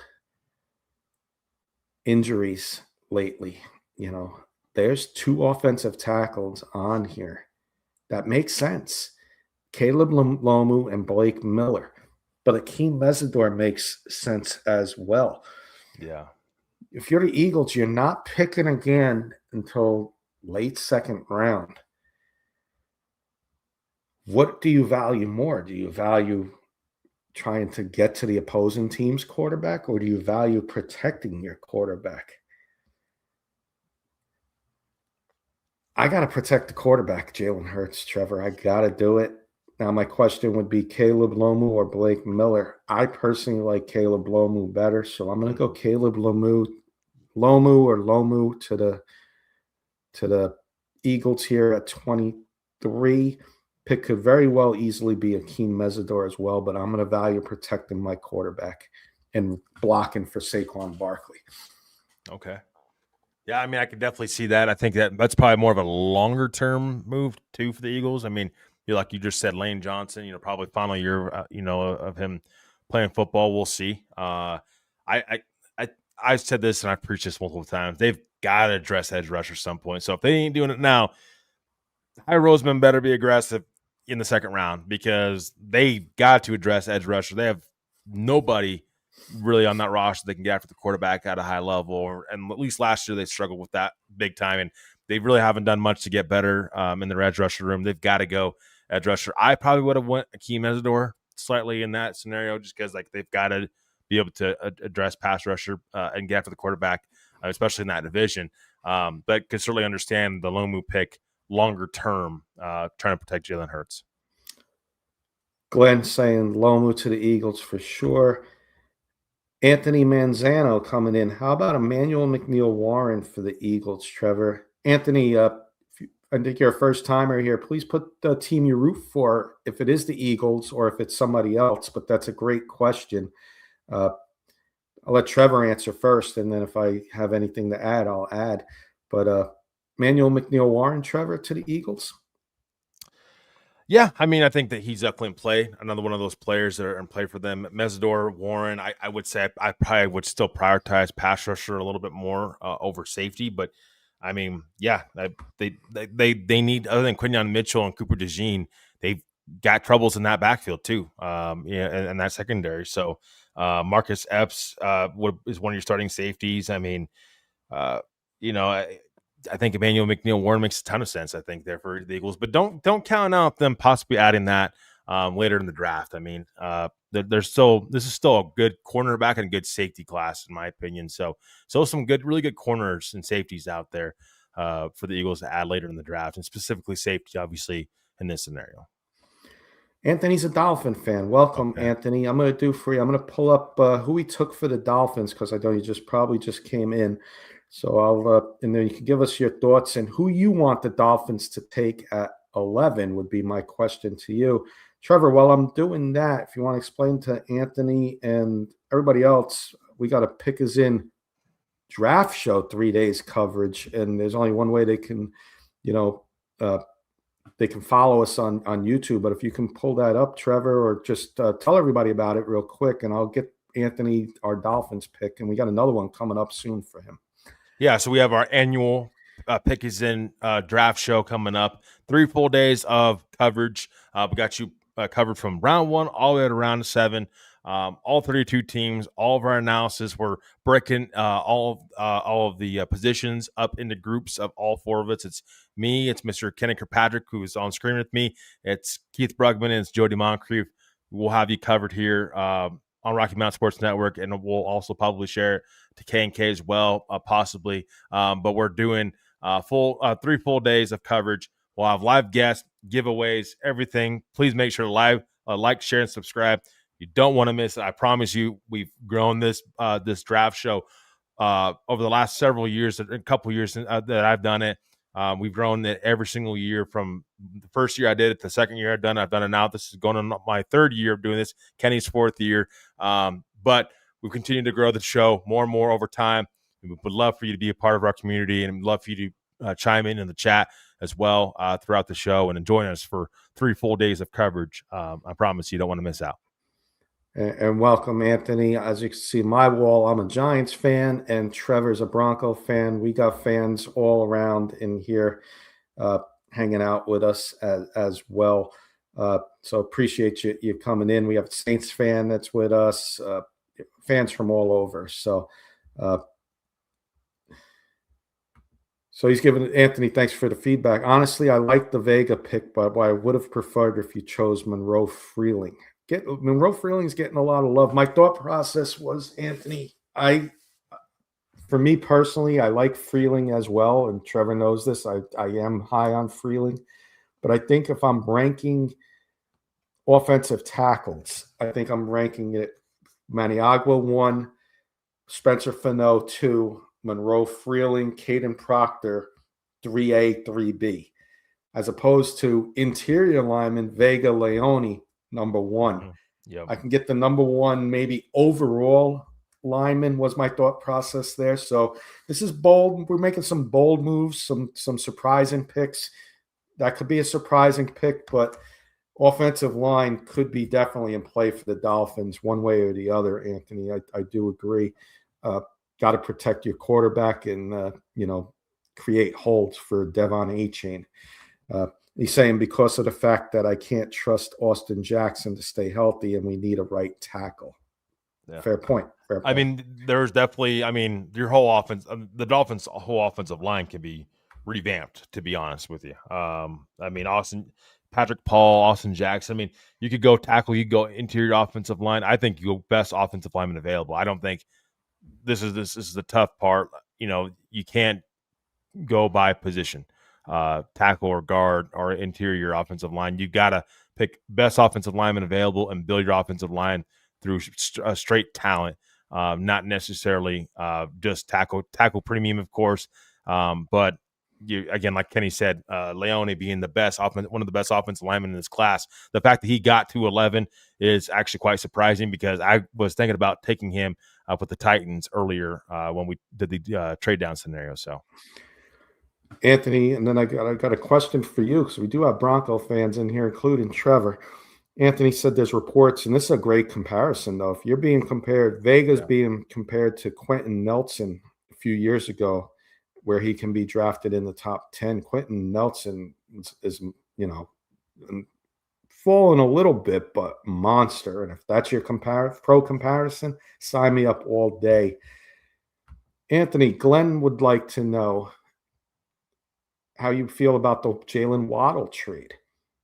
And the pick 30 is coming up. So we're gonna hopefully you'll be with us, Anthony, when we make that pick at 30 in a couple picks. But I'm gonna put Trevor on the clock while we wait for Anthony to respond. And you got the Browns, Trevor, and there's some trades coming in. Panthers get pick 24, 70, 149 for 51, 119 and a round 1. Vegas, hot and heavy, wants to move in for this pick 34, 102, 134, round 4. Indianapolis wants in the first round 146, 206 for 47, 78 in round 2. Yeah, Cleveland, I mean, again, they could go many different directions. Ty Simpson's in play here for them, I will say. They could go tackle. Blake Miller's sitting there right there on the board for them at 24. How much of a Blake Miller fan am I? That's the next question. Pregdon later on in the draft makes a ton of sense for Cleveland too. You know what? I'm going to go bold. Give me Ty Simpson here, 24 to the Browns. I've said this multiple times now. He's Cleveland's, new regime there, head coach. He may want his own guy, Ty Simpson, falling this far. He may not want to give these other teams a chance to take Ty Simpson. Plus, you have 5 years of team control of Ty Simpson.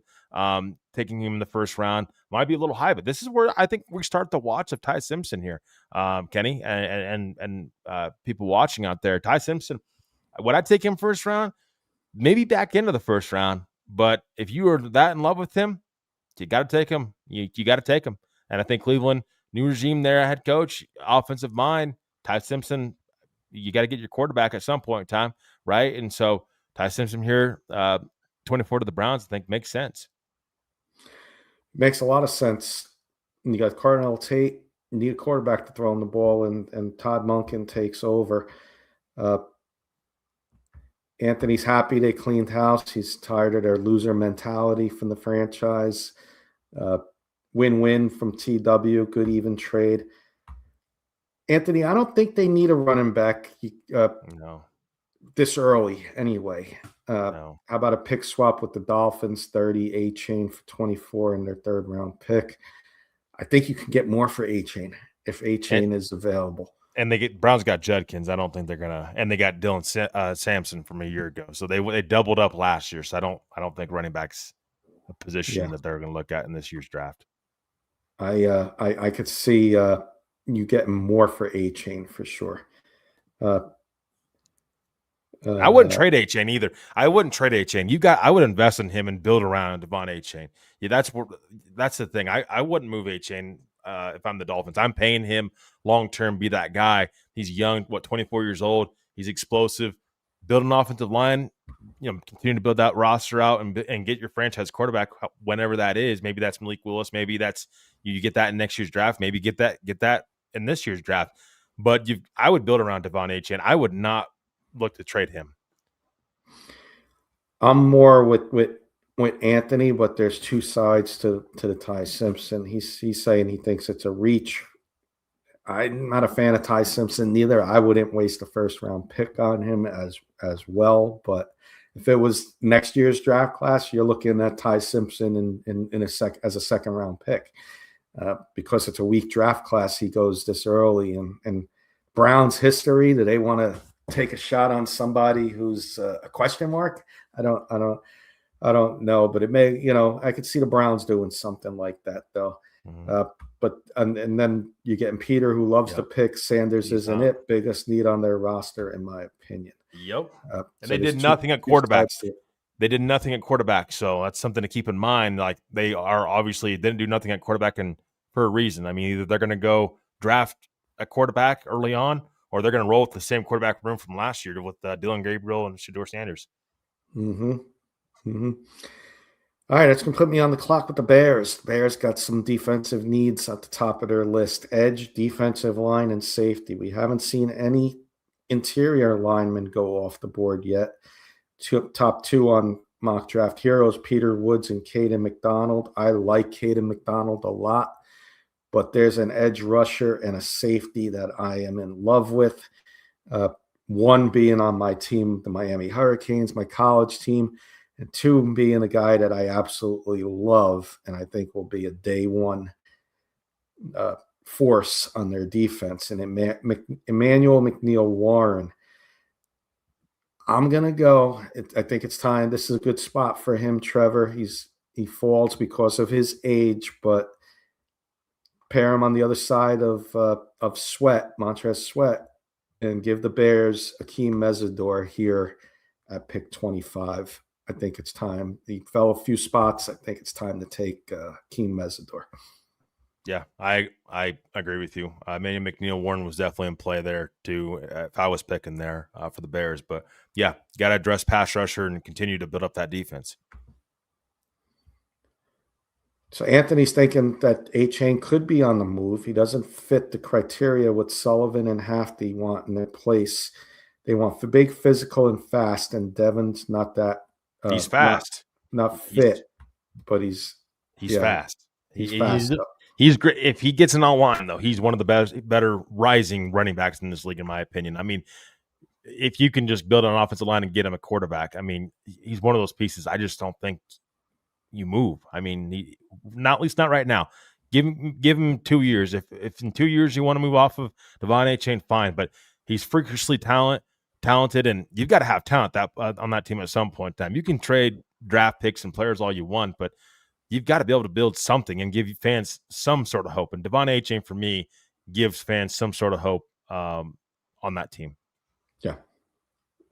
A-Chain is definitely one of my favorite running backs in the league as well. I got you on the clock with the Buffalo Bills, Trevor. They have some defensive needs as well, and the Raiders want to move up 8 spots for 2 fourth-round picks. Anthony's Miami. Let's see what he thinks about this trade. Dolphins get 26 and 182. The Bills get 30 and 94. No. Division. Yeah, let's pass on. We don't do division trades, Anthony, so scratch that. Colts won into the first round for 47, 78, 113, and 2027 round 4. Oh, man. There's 2 players that are catching my eye right now, and that is Caden McDonald and that is Emmanuel McNeil Warren, who are catching my eye for Buffalo Bills. I know safety's not on their needs list right now, but I think that's got to be in play for them. I'm going to go Emmanuel McNeil Warren to the Bills. I think that's a really great player for them. He's fallen a little bit in this draft. He's not going to fall much more. Defensive line was in play for me as well. I'm not going to lie, but you've got to be able to secure that secondary and really go best player available in my opinion, to make Emmanuel McNeil Warren being a player there for Buffalo. I mean, he helps secure that secondary even more for them. Yeah, I like it. And you know what? You stole that pick for the 49ers because that would have been the Talanoa Hufanga replacement. And that's almost like a comparison. Like when I watch Emmanuel McNeil Warren, watch him and tell me he doesn't play like Hufanga from your Broncos, Trevor. And I think you got a similar comparison there. So 49ers are not happy right now. They lost their phone connection. The phone lines went down. I can't make a trade, so that's out. They have a need for edge rusher, interior line, tackle. They have offensive line needs. So if I'm going to look at offensive line here, because interior and offense is 2 of their top 7 needs. So that's going to be the route we go. And, I'll go BPA here and their best player available. They'll go with Blake Miller, their plan B, because they were salivating for Emmanuel McNeil Warren there, but they stick with plan B and the less popular pick when it comes to their fans. But we're going to do it. We're going to take Blake Miller. And if I'm Houston, I am not even taking calls. Disconnect the phone line right now. Cade McDonald got to be the pick here for Houston. They got to address the defense side of the ball. And, DeMeco Ryans, defensive-minded head coach. You got 2 guys, Peter Woods and Cade McDonald, sitting there. Cade McDonald's got to be the pick there for Houston. Yeah, it's a smart pick. It's definitely a need. And you know what? This is going to be like, we're going to be sitting there at the pick is in draft show. It's like, man, these picks are coming in flying because here comes the Chiefs running to the board here. And it's a need, and they probably have him. Some teams are going to have this guy ranked in the bottom of their first round, and I think the Chiefs are going to be one of them. I'm going to take Colton Hood here for the Wow. Chiefs at 29. Wow. Was The three, because we didn't go secondary at 9. Mhm. Remember, at 9 we went offensive line, Mayagua. Mhm. So you lose 3 corners Yeah. in the offseason. You got to address it, and you can't wait until the end of the second round. So you get a guy who's borderline first round material early. Maybe it's a trade back if somebody comes calling in to the Chiefs, but if nobody calls in, I think that's a safe pick and probably one of the smarter picks because there ain't going to be nearly that talent there when they pick in the end of the second round. Yeah. I mean, I would Or say not the end of also the second round, but even about 15 picks from now, they ain't going to have that level of talent. I would say also for the Chiefs, I think edge rushers needs to be in play, seriously be in play for them as well. The board kind of falling the way they are. The Chiefs, honestly, you can think about it, they missed out a little bit too, because I know they got to tackle long term with Moaga, but also you missed out on the edge rushers that went top of the draft, and you weren't able to get and address that yet. So the Chiefs doing what win situation. Yes, you got one of the best tackles, if not the best tackle in the draft, but you have not addressed edge, and that's a serious concern for me. If I'm a Chiefs fan, and just Chiefs in general, they're one of their front office, in their front office. I mean, they've got to be able to address pass rusher at some point in time. But yeah, you're right though. I mean, losing Trent McDuffie and Fulton and free agency, I mean, you've got to also address your secondary too, and just help out your defense just in general. And they're picking at 40, so I think they can get some value at edge rusher at 40 Okay. if that's where you want to go and you pick for them. But Mm-hmm. uh, corner, I think there's less value there. I think they got a better chance of getting a good edge rusher as opposed to a good corner. Those two needs for them. A couple more picks in the first round. We got uh, Dolphins are up. Anthony's Dolphins, Trevor. So nice pick here. Anthony, tell us who you would like at 30. Uh, Corners in need. So we probably took possibly took Colton Hood from the Dolphins there. Wide receiver, safety, tight end, offensive tackle, and edge. Well, let's look at trades for the Dolphins. Trades for the I think I Dolphins. got one more to use, so see if I can. Browns, 9 spots, set 39, 70, 206, and you're giving up 130 and 151. New England, 1 spot and Yeah, 171. and same division. Same division. And Pittsburgh, 53, 76, 121, round 5. Okay, let me see the board again.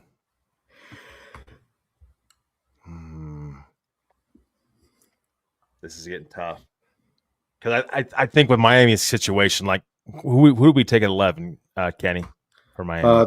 Leone, the interior lineman. Okay, yeah, I mean you just took cornerback off the board for them.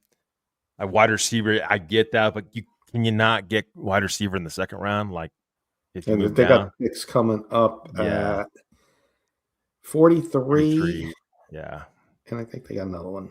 that's the thing. They Like, got a pick at 43 that they maybe can address that. yeah, The way I look at pick 30, this was the Broncos pick. This is the Jaden Waddle trade pick. And then I look at it like, what's my best value here? Like mm-hmm. what we have so many needs. Like who's on this board that, I value more than anybody else? And what can I get what can I get at 43 that I can't get here? That's what I look for at 30. Mm-hmm. And I think they can get value down the board. That's my whole thing. Scroll down in the second round a little bit, Kenny, if you don't mind. Like on the team side of things. Sorry, What was that? the teams. Can you scroll down in the second Yeah. round for the teams so I can see the board? Okay.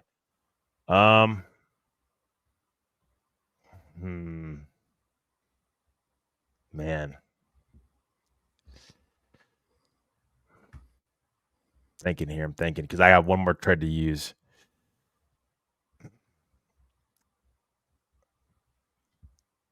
It's tough. It's tough. This is a tough one here because I think that Miami has a possible trade down situation here, and they can get good value back and get more picks. I think Miami's in a situation where more draft capital, the better they'll be. Just what team would I See, if have we moving? didn't take Leone, you don't notice, but Yeah, Pregnant's still sitting there. You don't yeah, notice, no. But I think like even if you want to go get another weapon for Willis, I think like Denzel Boston, Casey Concepcion, is there that much big of a gap between them and Brazil? Like, and they might be there at 44. yeah, exactly. That's the thing. You were maybe reaching there.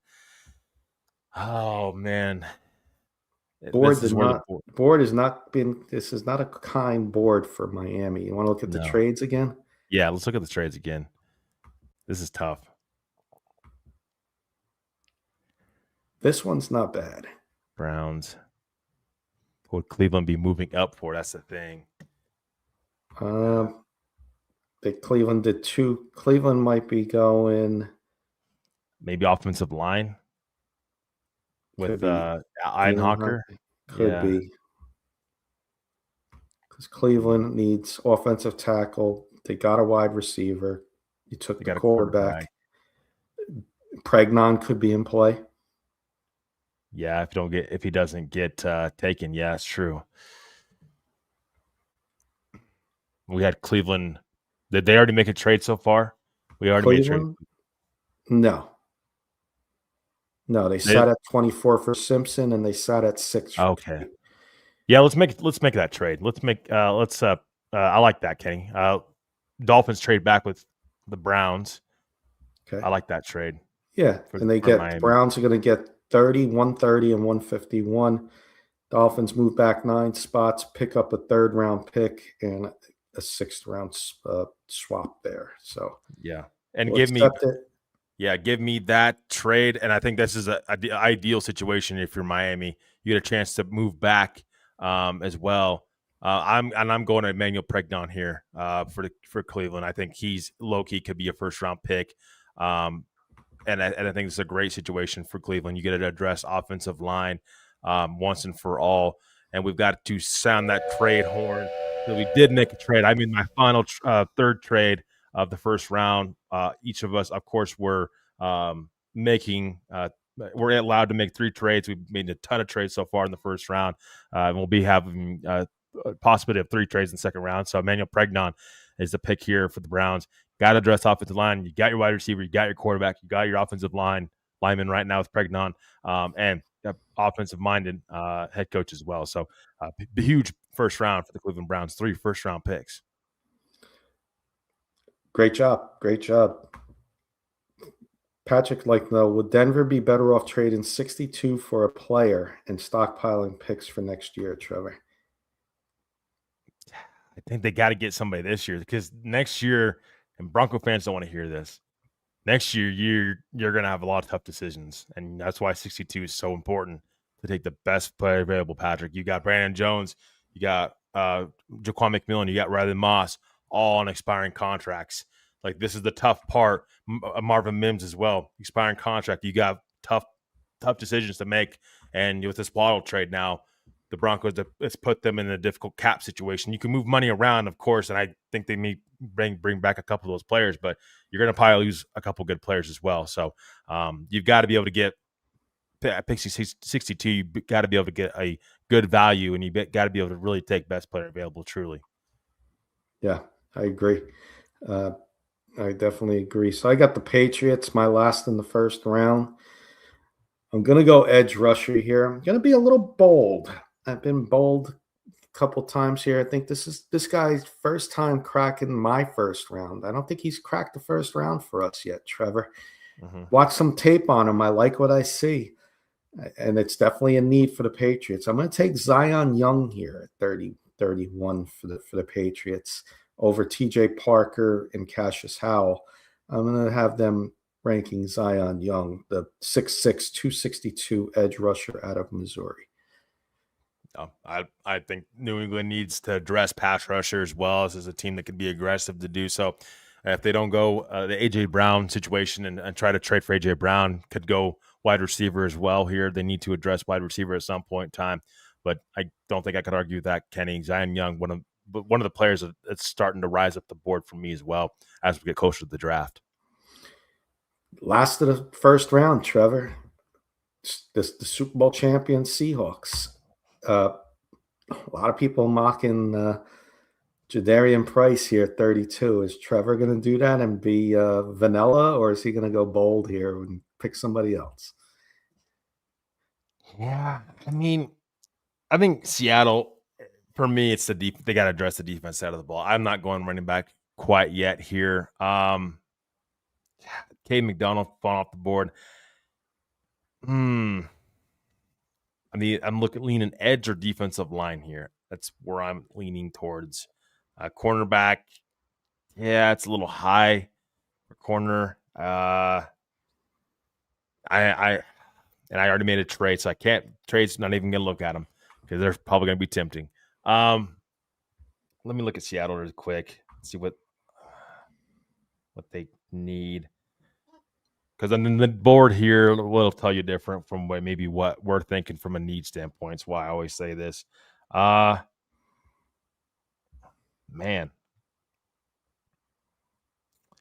they need a little bit of everything from on the defense side of the ball.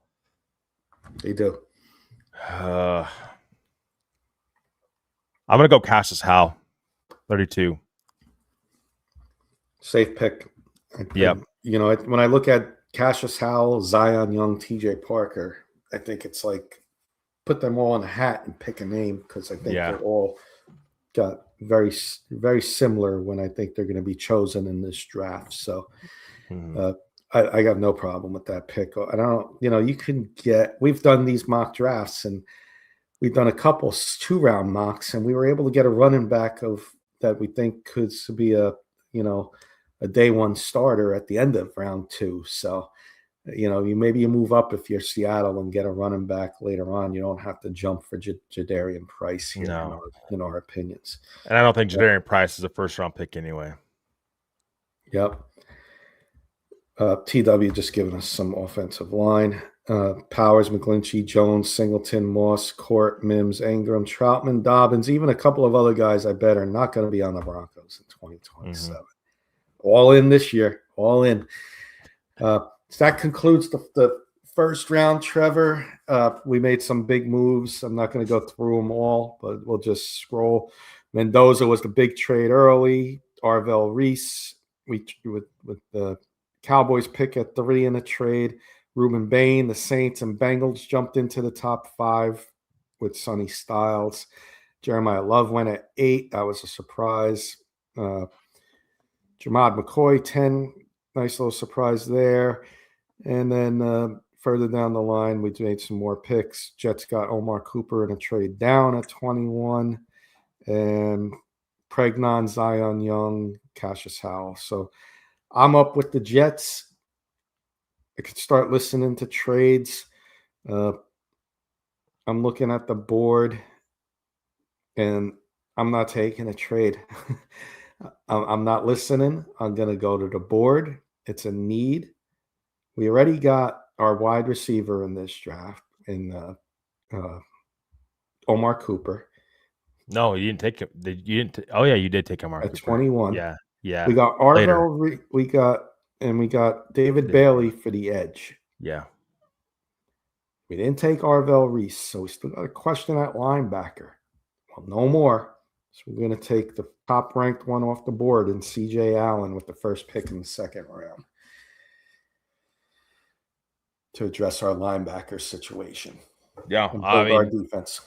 Definitely could see this scenario happening as well for the Jets. Talk about kind of a win situation for the Jets, having a low-key, really good draft. Taking David Bailey, one of the best pass rushers, taking Omar Cooper, pair him with Garrett Wilson, and you're taking C.J. Allen, one of the top linebackers in the class. So talk about a pretty good, solid draft for the Jets so far. I like what the Jets have done. Solid, absolutely is the right word to use there. All right, here we go. Raiders. This is their own pick in the second round. Pick 34, Trevor. You get to pick for the Raiders. The Raiders. Uh, don't upset Ernie too much. He's waiting out there. But Raiders so far: Caleb Downs and Jordan Tyson in the first round, with the trade backs getting 12 and 20. This is their own pick here at 34. Still a bunch of needs on there. If you're going to go needs, of course, quarterback, but defensive line, offensive tackle, corner, and interior lineman are their top needs. This is the Cardinals pick here, Kenny. This is the Cardinals pick. I'm sorry. yes. Yes, this is the Cardinals pick. My bad. I'm gonna go Peter Woods here, 34 to the Raiders. Yeah, they got it. Yeah, sorry, they got it. No, I was just gonna say Peter Woods has fallen this far. Cade McDonald obviously was our first defensive lineman off the board, interior defensive lineman off the board, I should say. But Raiders addressed another need. We've addressed safety, we've addressed wide receiver, we're going to address defensive line as well. And Adam Butler is their starting nose tackle right now, defensive tackle right now. So got to be able to address that inside your defensive line up front. And you can never have too many big guys. I think for me, Peter Woods makes a ton of sense for the Raiders. And talk about a trade situation that's really helped out the Raiders. Everybody's friend, Michael Ronquillo. Good evening, Kenny and Trevor. On the 2026 NFL pick is in mock draft show. He's got blue and orange. He's got blue and white hearts. He's got 100 stars for us. Cheers, Michael. It's not the Juice football talk show, but I'm still going to cheers you. I got a little iced tea tonight, Michael. So thank you.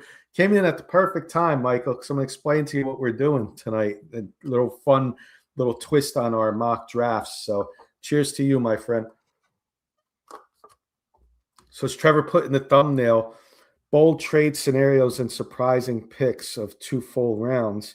We started the show off, Michael, with Fernando Mendoza getting traded to the Arizona Cardinals. And we wanted this, and then the Raiders also made a trade with the Cowboys to get 12 and 20. So 3 picks for the Raiders so far, and we're going to go over this at the end once again.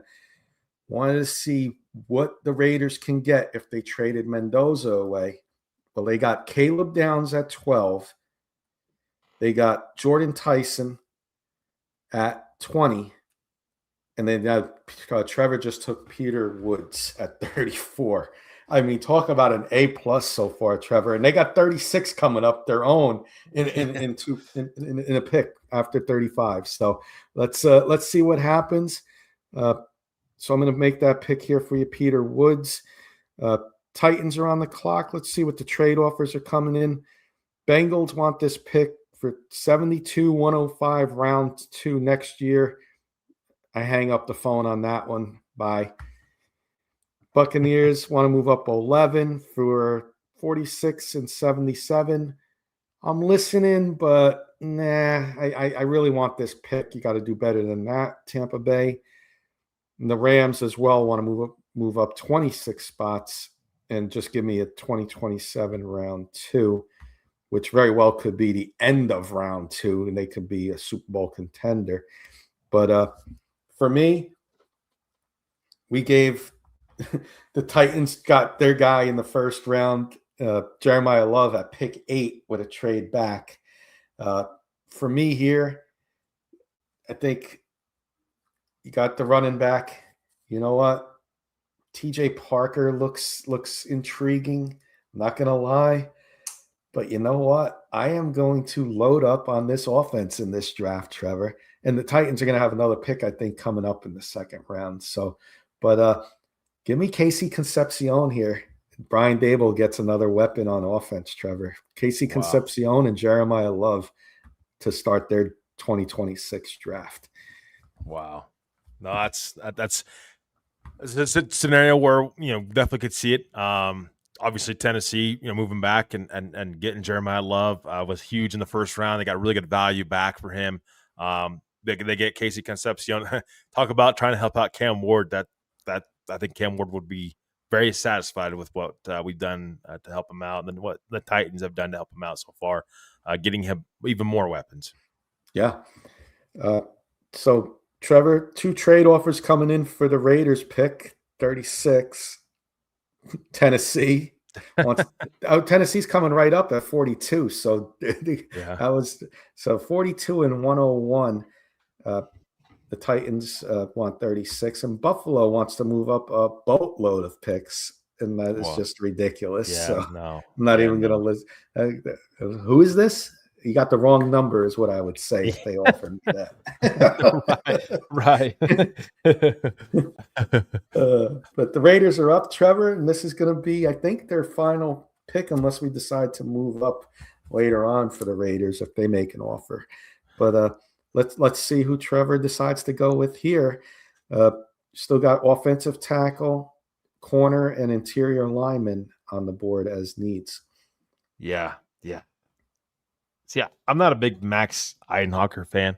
I'm not. And if I was, he probably would be the pick here. I'm going to go Chris Johnson, the cornerback out of San Diego State. I think this is the pick here for the Raiders.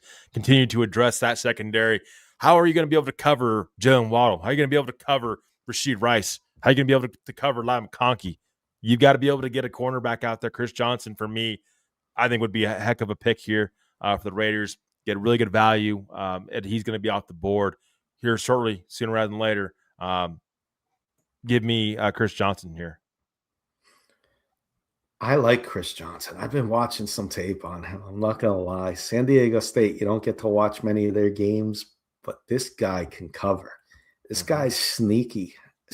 I think he's going to be – would it surprise me at all if he went very late in the first round, if we had a surprise pick, late high 20s? No. Would it surprise me? I think he's going to go right in this range, top 5 in the 30, in the mid to late 30s is where I think he's going to go.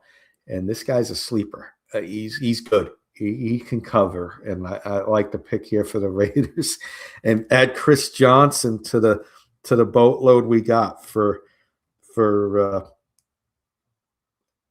Mendoza. Yeah. So Caleb Downs, Jordan Tyson, Peter Woods, and now Chris Johnson. So 3 defensive guys to build their defense, and a playmaker in Jordan Tyson, who early mocks had him as a top 5 pick. So A+, I think, for the Raiders, and we'll go over it again later, but we'll analyze it real quick at the end of the show. But is it crazy? I don't think so.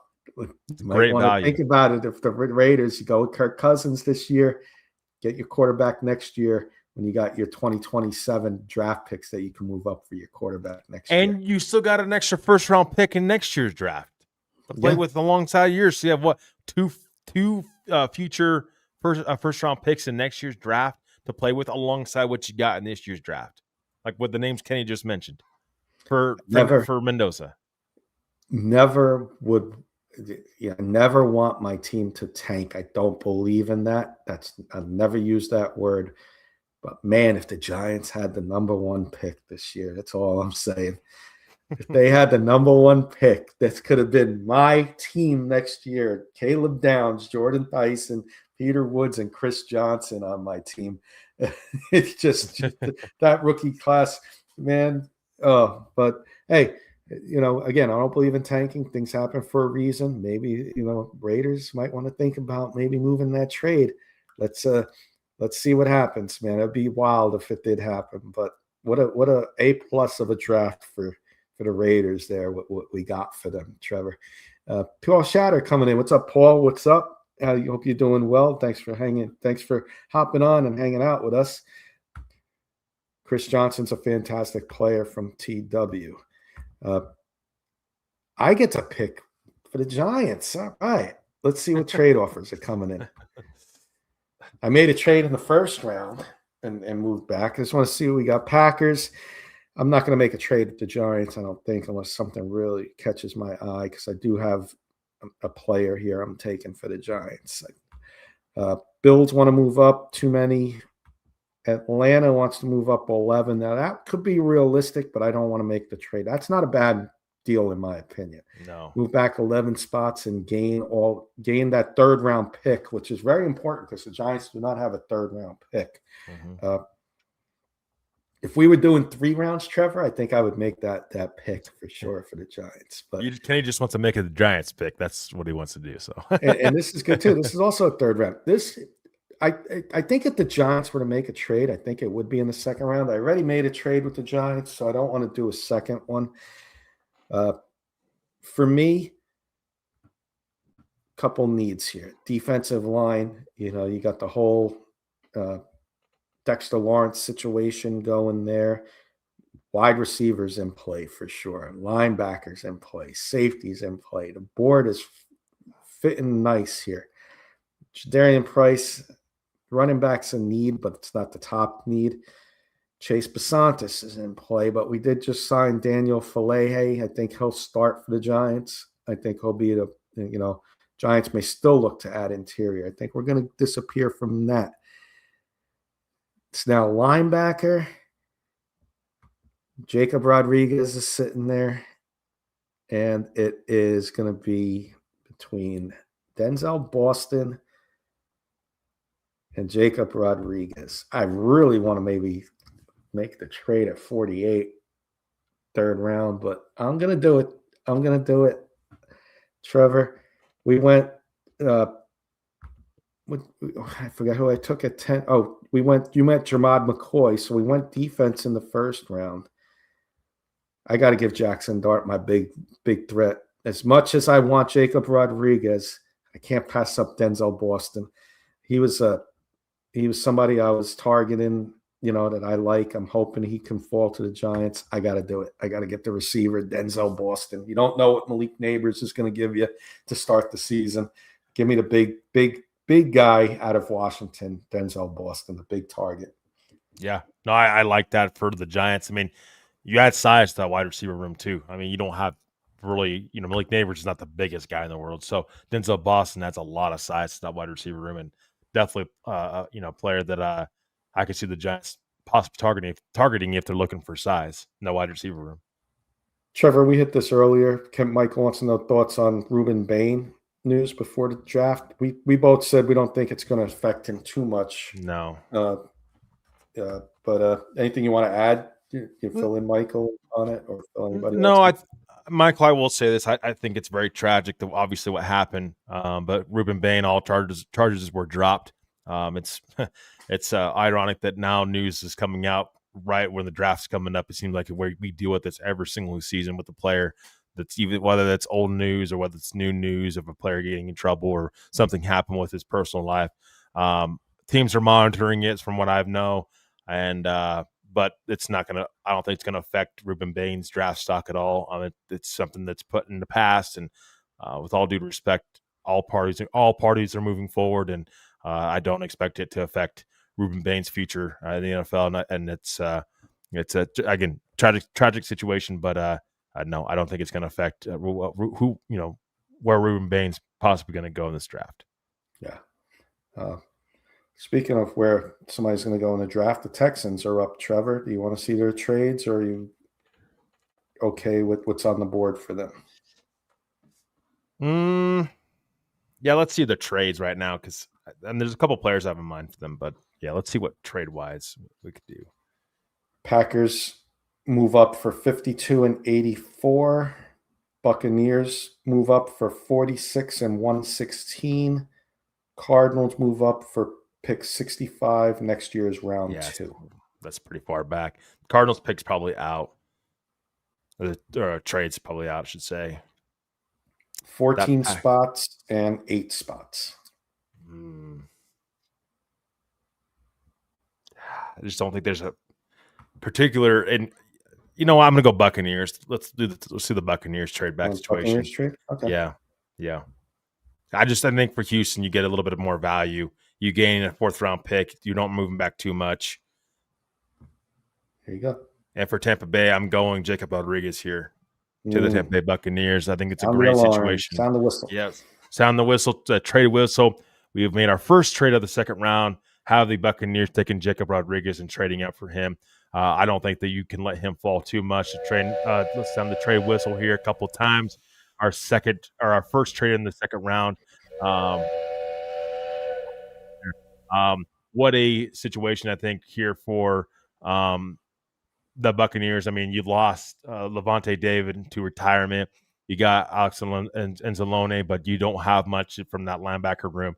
You've got to add something. Jacob Rodriguez, one of my favorite players in this draft class. I know a lot of Bronco fans love him, and rightfully so. A heck of a player.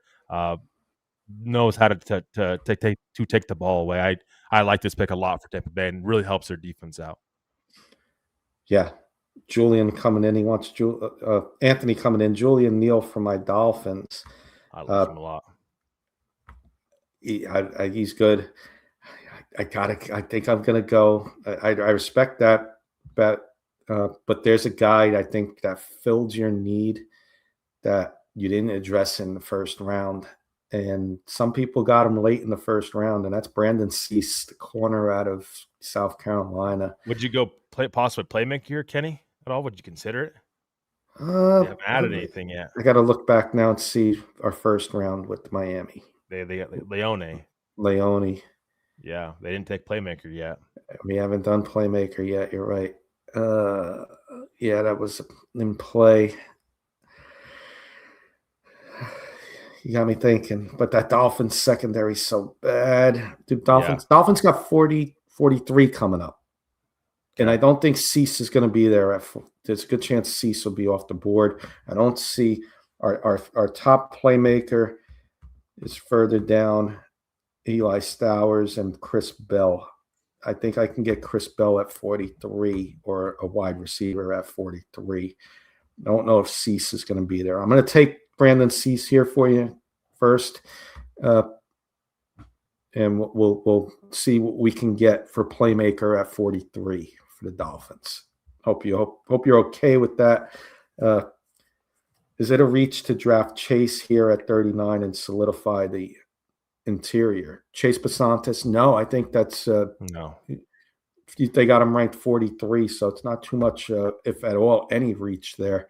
But we got Leone for you. I think the best interior lineman, best lineman in this draft, and I think it's we address defensive need, and I think we'll go playmaker at 43 for you, Anthony, when we get there in a couple picks. Cease for sure, Glenn is saying.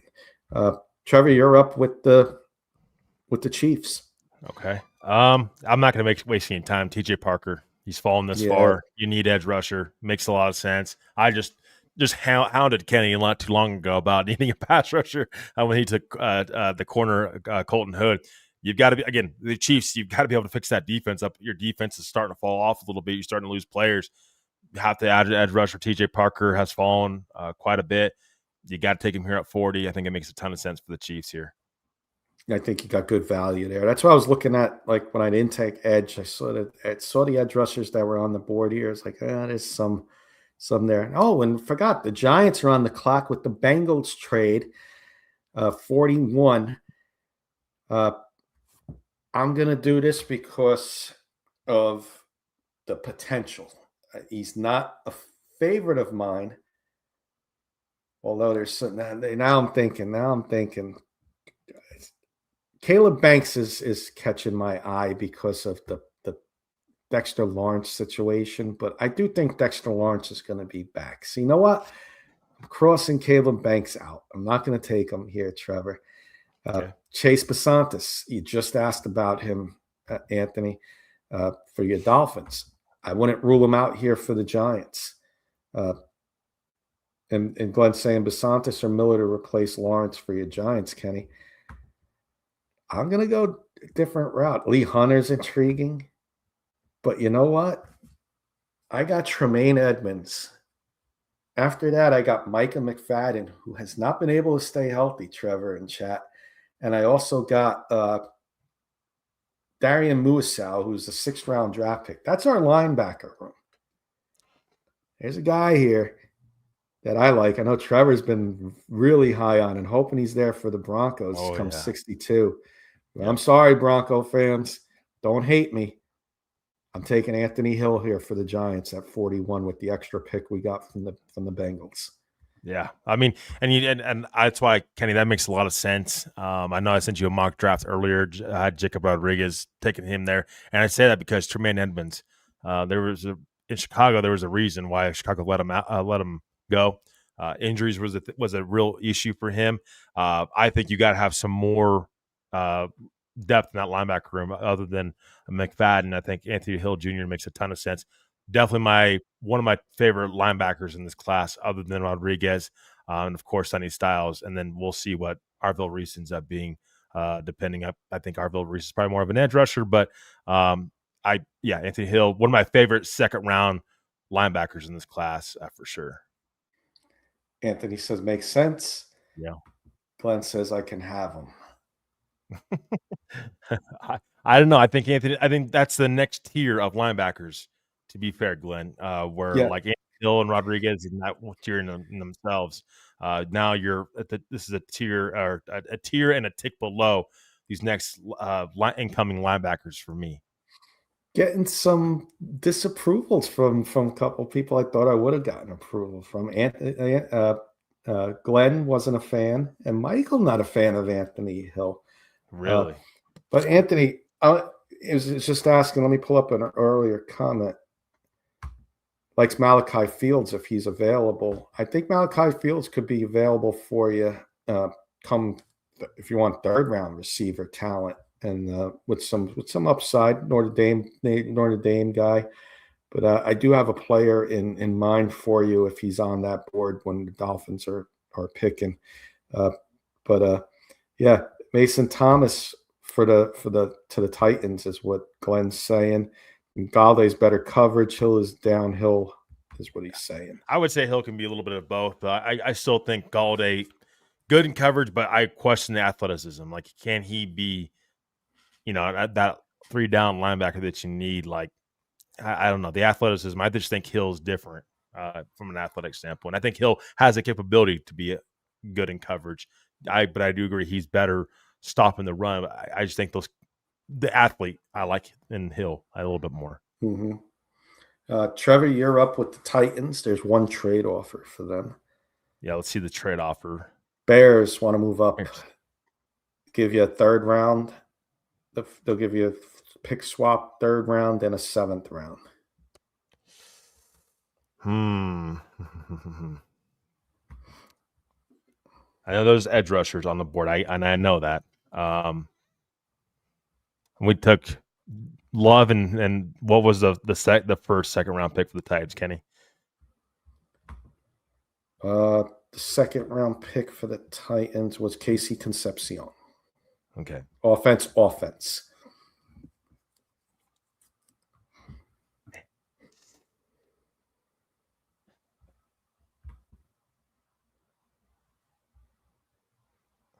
Yeah, I know edge. I get it. Edge is definitely in play for Tennessee. They've dropped the ball, not dropped the ball, but they've waited a little bit to do so. I'm gonna go with Malachi Lawrence, though, the UCF edge rusher here for Tennessee. I like him a little bit more than Mason Thomas, and I like the size and the upside a little bit more as well. But if you're talking about an edge rusher down the board, this makes sense, I think, for Tennessee. Like it. Anthony's saying they're trading up for Malachi Lawrence. And his comparison, Jacob Rodriguez is Zach Thomas, better coverage ability and more athletic. Good comparison. A couple trade offers for those Dolphins. The Lions want to move up 7 spots and give the Dolphins pick 118. 4 spots for the Colts and get a 4th rounder. In Green Bay, moving up 9 spots, get a 4th rounder and a 5th rounder. I'll tell you what, Anthony, I'm still picking playmaker for you. And you're going to get a playmaker further down the board here. I'm going to take a trade offer here. So let's look at them again for the Dolphins. The Lions is 7 picks. The Colts is 4 picks. And Green Bay is 9 picks, a 4th rounder, and a 5th rounder. All good trade offers. So now let me just think, what would – you know what? I'm not going to move that far back for you, Anthony, but we are going to accept – we'll accept the Colts trade. I think it makes sense. You get an extra pick. All the picks you want to build this team and rebuild. You're only moving 4 spots back, and you know what you're going to look for, and you want a playmaker. Let me just look at Detroit's one more time. Yeah, it makes sense to take the Colts. We're going to accept the Colts trade here, Trevor. And we're going to put the Colts on the clock. Traded Will Soul once again. Kenny makes his Kenny. This is your second trade of the second round. First one is second round. First round, second round. Okay.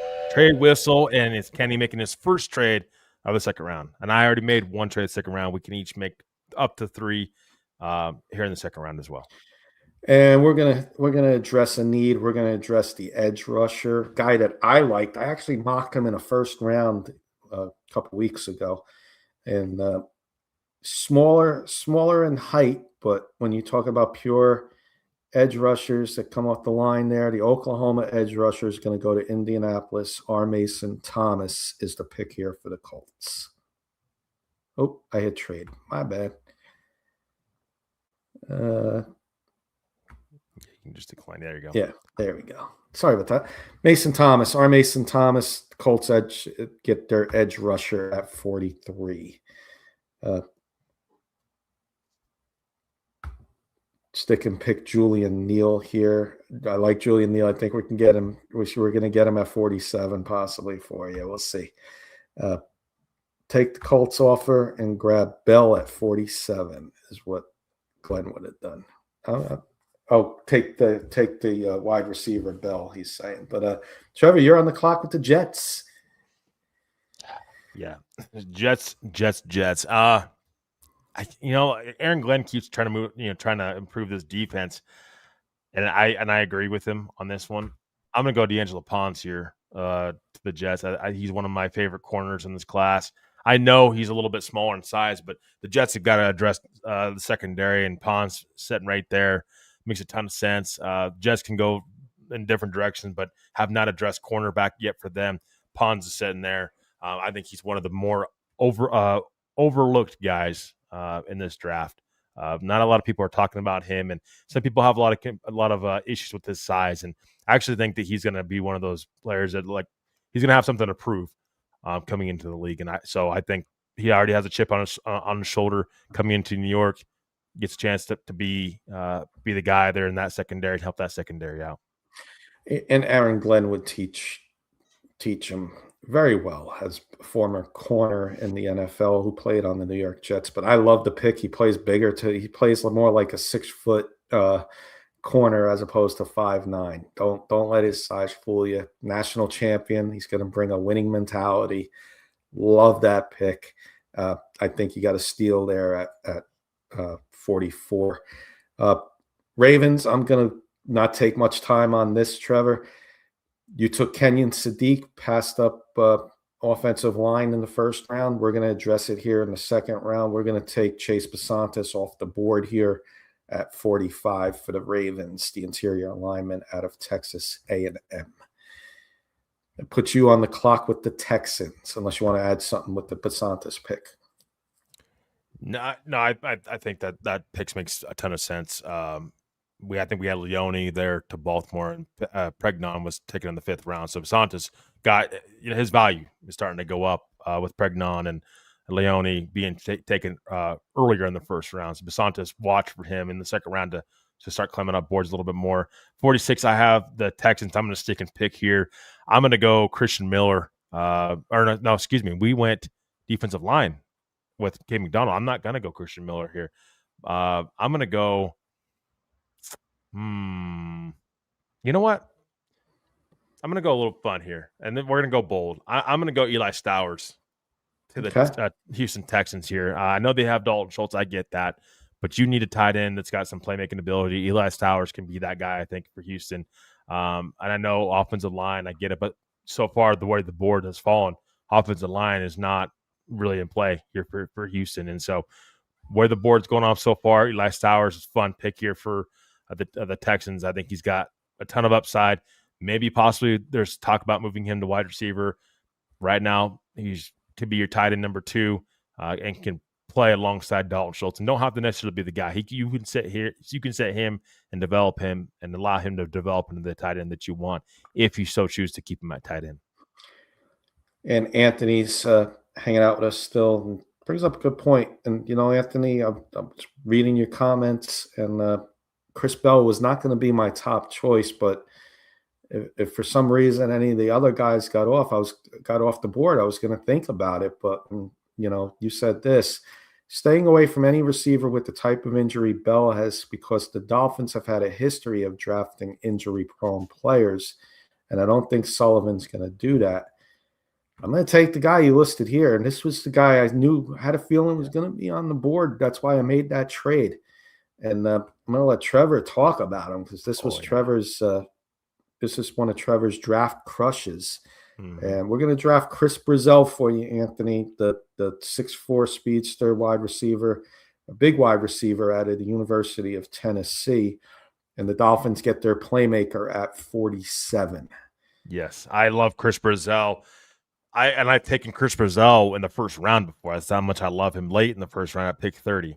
For anybody new watching and Dolphins fans, I mean, Chris Brazell has one of the higher upsides of a lot of any wide receiver in this class. I mean, his long and lengthy, he's got speed, very crisp with his route. I think the team could give him a chance with a quarterback. I mean, I know the Dolphins with Malik Willis, I get that, but Chris Brazell is going to get plenty of opportunity to help Malik Willis out. And what Miami's been able to address, you've got to be happy with. I think if you're a Miami Dolphin fan, and Chris Brazell being able to get him at 47, honestly, probably steal. I mean, I could see a team taking him early second round, even earlier than this. But I love Chris Brazell to the Dolphins.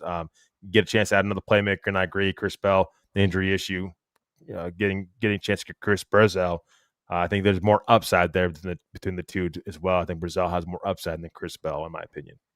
Yeah, I think that's a great rebuild pick there for the Broncos, and maybe a guy that Malik Willis can rely on. Dolphins, rather. Sorry. And Bernard and Brazell over Chris Bell, in my opinion, from TW. Falcons' first pick, Trevor, coming up, unless you're going to trade out. Patriots want to move up 15 spots, give you 95 and 202, and the Saints want to move up 18 spots and give you 66 and 73. And what was New England? Sorry. New England was a little high too, 63, 95, 202.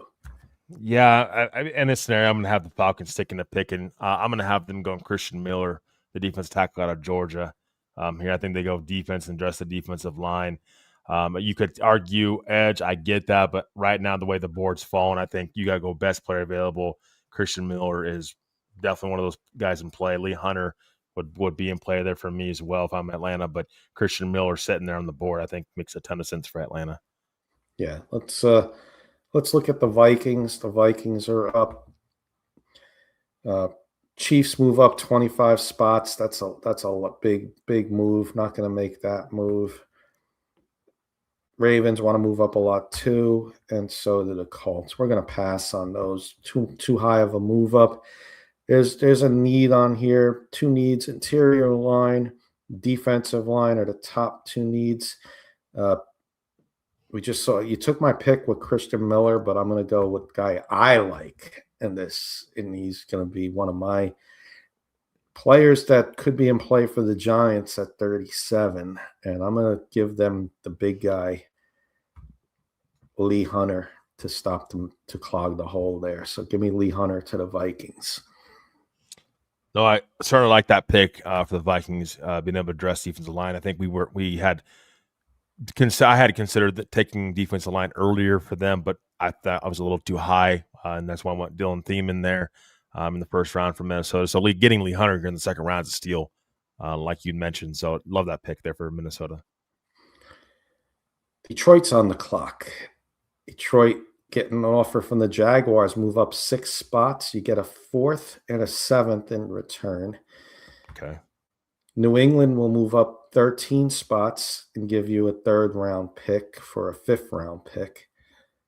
And the Saints will move up 16 spots and also give you a 3rd-round pick for a 4th-round pick. Some nice little offers out there, not going to lie. Jacksonville one looks nice. New England's not bad. Yeah. This is Jacksonville's first pick, though. First. Oh, no, I'm sorry. No, it's not. Jackson. Yeah, Jacksonville would be their first pick. They haven't picked yet.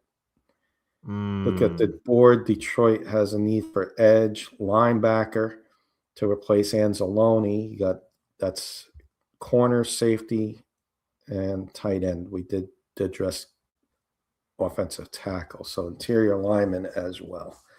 There's some players up there that with needs. Jay Biakis, Jake Galladay, AJ Halsey, Kalen Rutledge, and Keontae Scott are all top players on this board with Lions needs. Will they be there if you trade back? Yeah, I mean, I think edge sticks out for me with this team. The question is, you like Gabe Biakis enough to take him there, or do you fall back?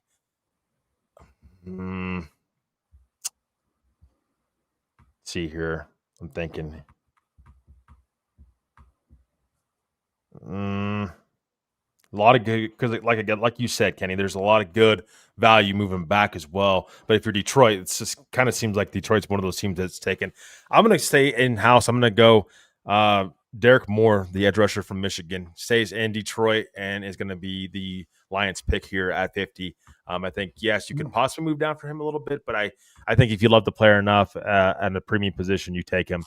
Derek Moore for me, the edge rusher from Michigan, makes a ton of sense for Detroit.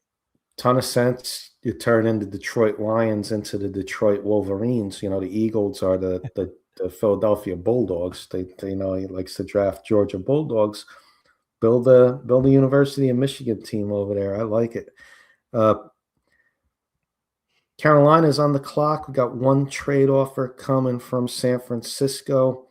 I got one trade left. I think I'm going to keep it up my sleeve. You have two trades left, don't you? Oh, we got 2 trades left. You're right. Yeah. 49ers want to move up 7 spots. Nah, I want to make this pick. We dressed offensive tackle in the 1st round with Monroe Freeling at 19. Got need for safety, tight end, interior lineman, linebacker, wide receiver, and edge. I'm going to give them another playmaker. There's 2 wide receivers. You got Tet McMillan last year. So I'm looking at the top 2 that are on the board here, in Chris Bell and Jeremy Bernard. And do I want to draft a guy that with injury, or give me Jeremy Bernard, who I like a little more anyway? And I'm going to give them another playmaker there with Xavier Legette. Now you got Jeremy Bernard, and of course you got Tet McMillan. Give them a little more offense power in the NFC South, and maybe you can take control, and a team can be a favorite in that division. Give me Jeremy Bernard here. A little maybe surprising pick, but let's do it. Yeah. No, I mean, as a wide receiver that definitely could go and play here. I can't fault you for taking Bernard here. Chris Bell dropping though a little bit. The injuries are real. People get. I'm trying to be real in these drafts too with you, and you are too. I know we're both trying to be realistic and try and predict. It's always a player that drops in the drafts. We've seen it with Shador Sanders, but you've seen players rise on the boards and surprise picks. But I could see this being a guy that falls a little bit. I really can. Yeah, I agree. You're on the clock with Green Bay. Oh. Arizona. Chargers, 3 spots. Move up 30 spots and get around 4. Then Atlanta again. Atlanta, 25. That's way too much. But yeah, that one's not bad. And that one is a little more than 10 spots. But This one, if anything, intrigues me. Yeah, let's do the Chargers one. Yeah, you're moving up 3 spots, the Chargers, and giving up 30, moving up 30, getting 30 rounds, 30 picks increase for the Packers. Sound the trade whistle, maybe wake Kenny up a little bit. Our our fans watching out there, we got my second trade of the second round. They got the Chargers moving up here with the Packers, and hopefully this will work out very well for the Packers in their next pick for them. But I'm gonna go. I'm gonna go Caleb Banks. I think here for the Chargers. Yeah. He's fallen enough in this draft, and the injury again. Talk about injury issues. I think this is a Harbaugh pick here for the Chargers, and he's fallen enough, and Harbaugh goes up and gets this guy. Because if not sure if Caleb Banks will be there enough, but Harbaugh gets aggressive here in the second round to make sure he gets his guy. Absolutely. Anthony saying, can you propose a cherry for my Dolphins, for Green Bay, for Jordan Brooks, for this pick and pick swap in 87? That's good. That's Caleb Banks. This is where he should go in the, I would say, mid 40s to 45 to 55. I think would be where like, oh, that's a great pick for the team to do it. Anywhere above that, I'm nervous, but at 52. Harbaugh type of pick. If he does, the injuries, puts them aside, and he's, his size, he's got upside, but he's also got a floor that is far down, like further down than a lot of other prospects. So 52, I give that an A as a grade. Anything higher than 40, it's going to be like a C minus, maybe, with the chance to be an A, but I don't know if I want to take them that high with too many question marks. Mm-hmm. I got the Steelers on the clock, and I'm not going to lie, Steelers got some needs. We're not going to take quarterback. We're going to listen to some trades. Philly, 1 spot for this pick and 178. Washington, who have no picks, so I'm not going to do that. I know Washington's not going to make that pick. And here's Dallas coming in again. Dallas gets 53. Steelers get 67 and 92. I'm going to respectfully decline those trades because I see somebody that I think that the Steelers would be happy with here. They need a wide receiver. He's not going to drop anymore. He's going to go here to the Steelers alongside DK Metcalf. We're going to take Chris Bell here for the Steelers at 53. And Michael Pittman Jr. as well. And Michael Pittman Jr. too. Yeah. Forgot about that. Yep. I'm not going to waste any time with this pick. I'm going to go Gabe Yakas, edge rusher to the Eagles here at 54. You got to address edge rusher, and they have up to this point. You got to get somebody in the pipeline ready to go, and with some upside. And I think Gabe Yakas has that. He's fallen a little bit. Couple comments. Yeah, I that's a good point. Trotter could have been a Steeler pick for sure because of the day, definitely got the ties there. Linebackers in need. Rutledge to Steelers. So we went wide receiver, maybe a little off the board there, but let's see if we got some trade offers. New England going to give us a round 4 and round 7.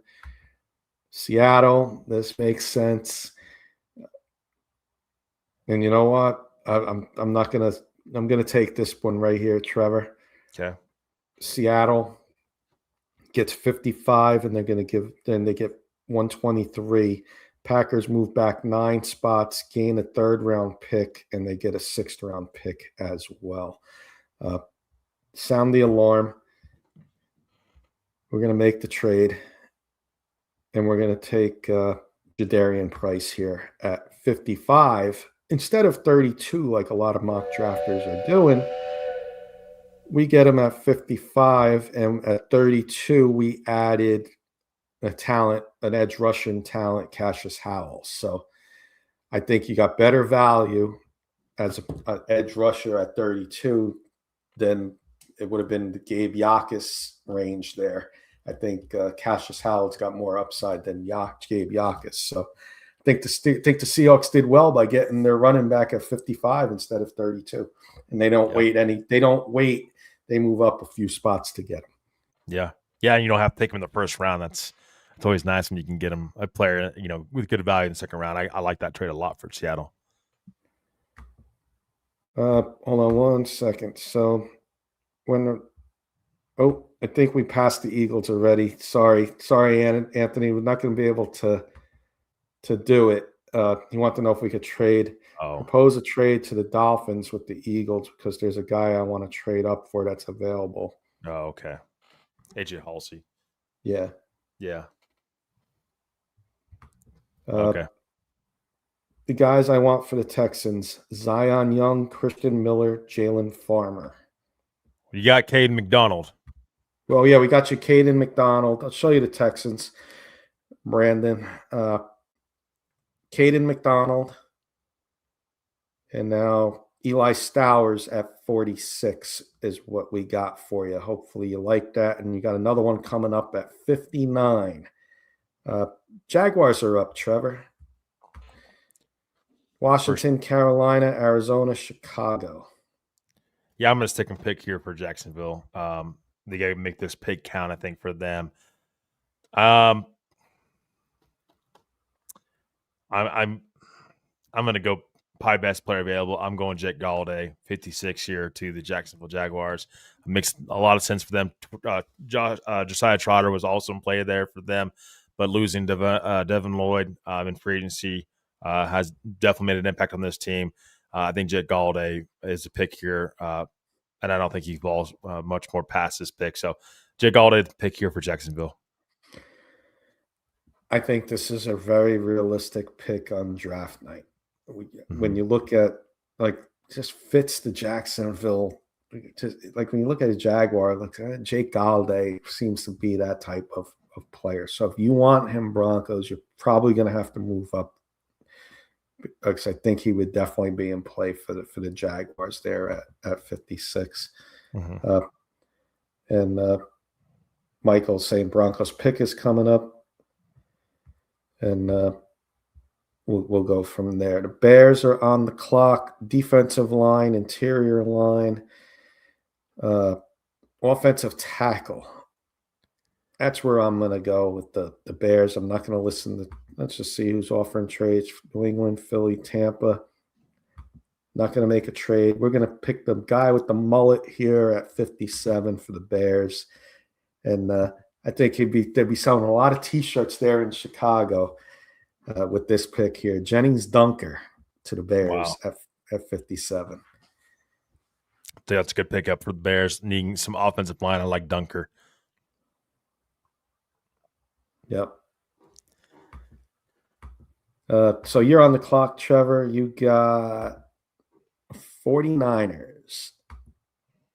49ers are getting offers from the Texans. Brandon's Texans are want to move up one spot. Yeah, Atlanta. No, it's too far back. Yeah. I'm going to second pick here for the 49ers. I'm going to go AJ Halsey, the safety from LSU. I like him a lot. Love that pick. And Bronco fans, I mean, a lot of slim pickings here with players going off the board. If the Broncos want to trade up, they're going to have to do it to get some of these guys. So AJ Halsey is a pick here for San Francisco. Get a chance to help that secondary out.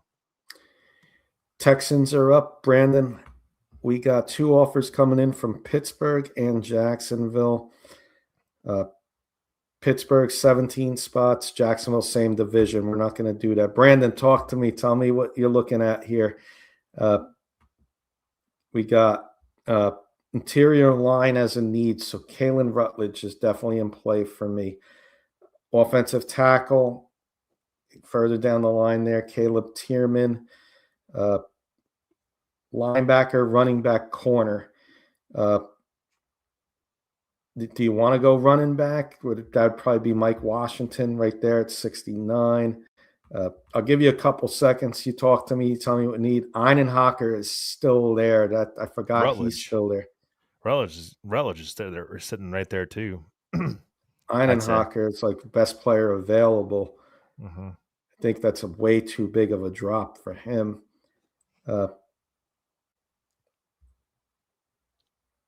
What do you think, Brandon? You want to go Einenhocker? I think I might go Einenhocker for you. Best player available here, and Yeah, it's a he said need. that. He said Yeah, that too. Yeah. let's do it. All right, I Anthony took him there for you.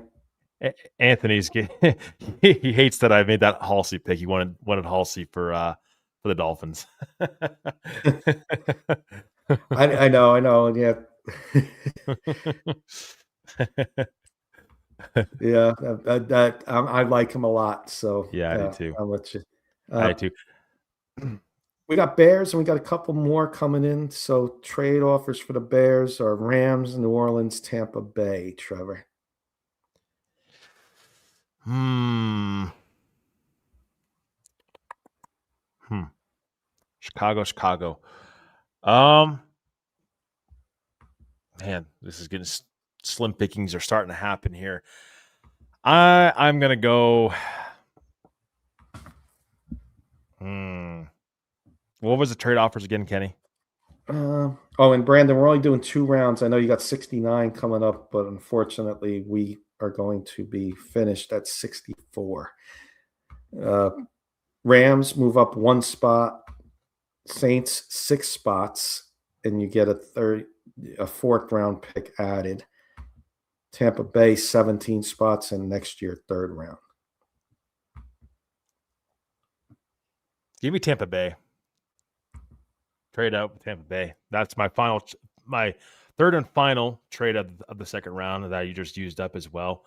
But I'm going to say, hopefully, I'm going to do the trade horn really quick. Because I made my 3rd and final trade, but I'm going Kalen Rutledge here to the Tampa Bay Buccaneers. I think this is a need for them. I know it doesn't show it on the screen, but it is a need. It is a need for them. He's fallen a little bit down the board, and another offensive line that lineman that you can use along with there with Baker. And I think if you're the Chicago Bears, you get a chance to move back a little bit and get some more draft capital. Yeah, I like it. Yep, and I agree. Everyone believes there'll be a crazy number of trades in this draft. Yep. And Anthony, corner from Arizona.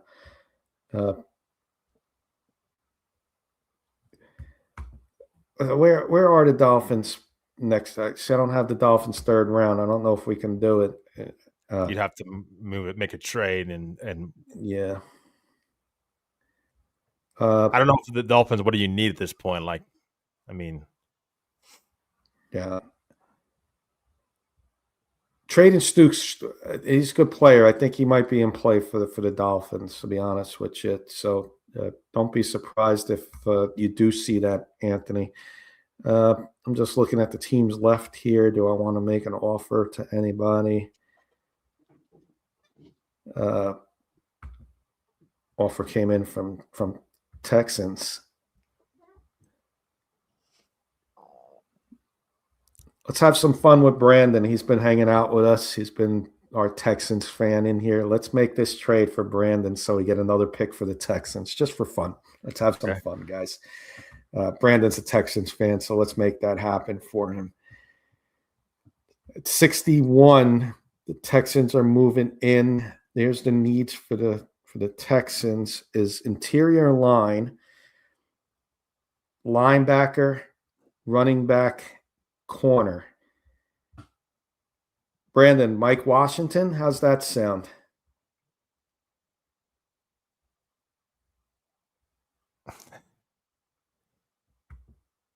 See if Anthony was. Let's see if Brandon responds. So I'm thinking Mike Washington here. Yeah, I could certainly see that. Let's do it for Brandon. Let's give him a running back that I think is better, could be better than Jadarian Price when it's all said and done. My second best running back in this class. So yeah, and it's a need, and we filled a lot of needs for the Texans. So give me Mike Washington for you.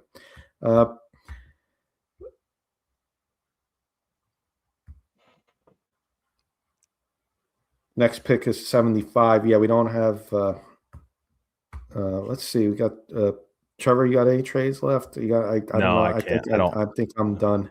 Yeah, I am too. Stay Sorry, tuned Anthony. though. Next. Stay tuned, Anthony. Though this isn't our.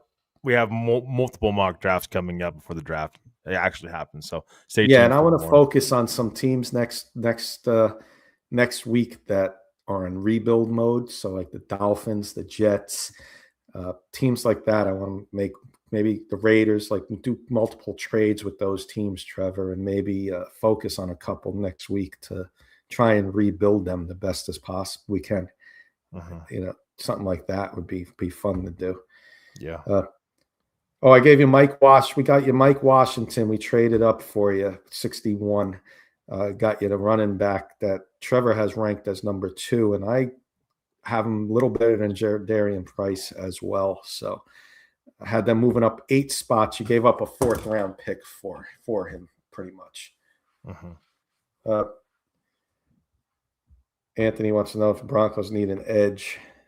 And you are on the clock with your Denver Broncos, Trevor. Cowboys want to move up. Yeah, I want to make Baltimore wants to move up, but I think you got to make a pick for everybody who's been waiting. Ernie would come find you in Colorado and hunt you down if you didn't make a pick. He's been waiting all night. Yes, he would.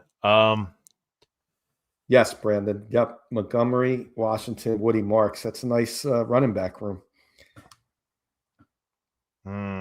The Broncos are not sitting in a great spot right now, ladies and gentlemen. I'll just say that right now. I don't love this spot for them. The Broncos probably need to move trade up. There is one player I like on this board though for them. There's actually a couple players, and I'll explain where I'm going. I like Josiah Trotter here, and I like Caleb Tiemann here, the Northwestern tackle. Because I think tackle could definitely be a need for the Broncos on the board. I mean, I know it's maybe not immediate impact player, but I mean, you're thinking future with this pick, and so those are a couple players I like. GW likes Trotter. I'm sorry, Trevor. I'll let you finish. I got a wild card for you and Bronco fans when you're finished. Yeah. Could corner be in play? Yes, it can. It definitely. Because of the Riley Moss situation. And McMillan, maybe too. Even get traded for McMillan. But if one of those guys gets traded, you do have Keontae Scott trading Stukes and Keith Abney are on the board. I think all nice players, to be honest with you. Yeah. No, I agree with you. Keith Abney as well. He'd probably be my favorite out of all those guys. And I like it how the board is there. I'm a little different. And not that I like all 3, but I like Keontae Scott. I've seen him at Miami, and it's just, bias. I've seen more of him than trading Stukes. Michael likes trading Stukes. Michael's the Arizona guy. So, if Michael's, believe Michael says if he knew he called Ted McMillan was going to be by far the best receiver in this last year's draft. He sure was. And then Keith Abney, also Arizona State. So all 3 of them fill a future need possibly. So do you go with best player available? Do you take a position of need? Yeah, I mean, we're getting mixed for marks from everybody in the comments. CW Trotter, Michael going Stukes, and then TWC Trotter easily becomes linebacker 3 and 2. Yeah, and I agree with that. I mean, Anthony's question first, if you want to answer that. Yes, Trevor, I have a question. When you look at both Keith and Keontae, do you see more as slot corners? Do you see Keith as a boundary? I think for me, I think Keith Abney can play both. Keontae is probably more inside, in my opinion. But if you're the Broncos, and you move McMillan, I mean, you have Jahdae Barron. It's just tough. I mean, it's tough because they do have corners in that room. Like Chris Abrams-Drain's also in that room, so it's like at some point in time he's got to see some playing time. And I do think that we'll resign one of McMillan or Moss. They just won't bring back both. So you'll still have Jahdae Barron in that backfield. I'm leaning more Tiemann or Trotter. Those are the 2 guys I'm leaning more towards. Corners in play, and you can still get cornered on the board like in the 4th round. That'll still be in play. I just think you don't have much in that linebacker room at all. Trotter gives you some upside. And that offensive line, Tiemann's look at that size, 6'8", 323 pounds. You try to find that size. You can't find that really much of anywhere. So it's like the way this board's fallen, that's where I would go. I like Tiemann quite a bit for the future. Maybe he ends up starting this year. Maybe the Broncos don't have a lot of health. They've had a lot of health luck on their side lately. What if Bowles goes down? You don't have much. I mean, you have Frank Crum. I mean, and like I like Frank Crum, but like he's undrafted. I mean, you haven't really invested in your offensive line. I don't know. For me, it's either Trout or Tiemann here, but I'm not sure. How big, sir? Anthony has a question. How big citrus? It says you guys need interior defensive line. Yeah, I agree though, there, Anthony. But I just like defensive line. I don't like Dominic Orange here. I like defensive line probably a little bit down the board. And this is like a trade back scenario for the Broncos. Probably, I like Trotter here probably, but yeah, those are the two guys I'm leaning. Going just high Trotter. Yeah, I think you got to go Trotter here. I think so. Michael says T. I don't know if he means tackle. 30 seconds or less. Posse, people in the chat, vote. I want everybody's vote on this so I don't make anybody too angry with this pick. But I'm just kind of giving some of my analysis on where I'm going. I'm going either Trotter or Tiemann here. TW's Trotter all the way. Yeah, just put but they're both got T, so if just I don't know. Trotter. I'm going Trotter too. Yeah. Give everybody a few more seconds to come in. Go with Trotter. With Trotter. Anthony says Trotter. Yeah, I think Trotter's going to take it. Let's go Trotter here to save some time. Since we want to make the pick for Bronco fans waiting. Yeah. I was thinking about being aggressive. AJ Halsey could have been in play too. Safety could have been in play down the board. I like a couple safeties in this class. Like I've said before, I think safeties are really good area to look at in this class, as well as cornerback. There's some depth there. So definitely something to keep an eye on if you want to move back. Probably a good move back situation for the Broncos, but Trotter's a nice consolation prize, I think, too, here at 62. Yep, I like it. I was just seeing who the trade offer was. If it was one of our friends, fan of a team there, we would have made a trade for you all. But Jacksonville, I don't think there's any Jacksonville fans in there. We're going to keep the pick for the Patriots. I'm going to go wide receiver here because I'm looking at the board. You took Trotter. Caleb Tierman, I believe in Will Campbell. I think he's going to be, still got a chance to be really good. I'm going to go wide receiver here. I don't believe in Romeo Doubs. First, we picked in the first round. We took Zion Young, the edge rushers. So we're going to address wide receiver here. We got two options. You got the short guy at 5'9", 177, Zachariah Branch. We can go Jody's boy, our fellow horseman on Denver Bronco Roundup, Malachi Fields at 6'4", 218. Talk about two different ends of the growth chart there. You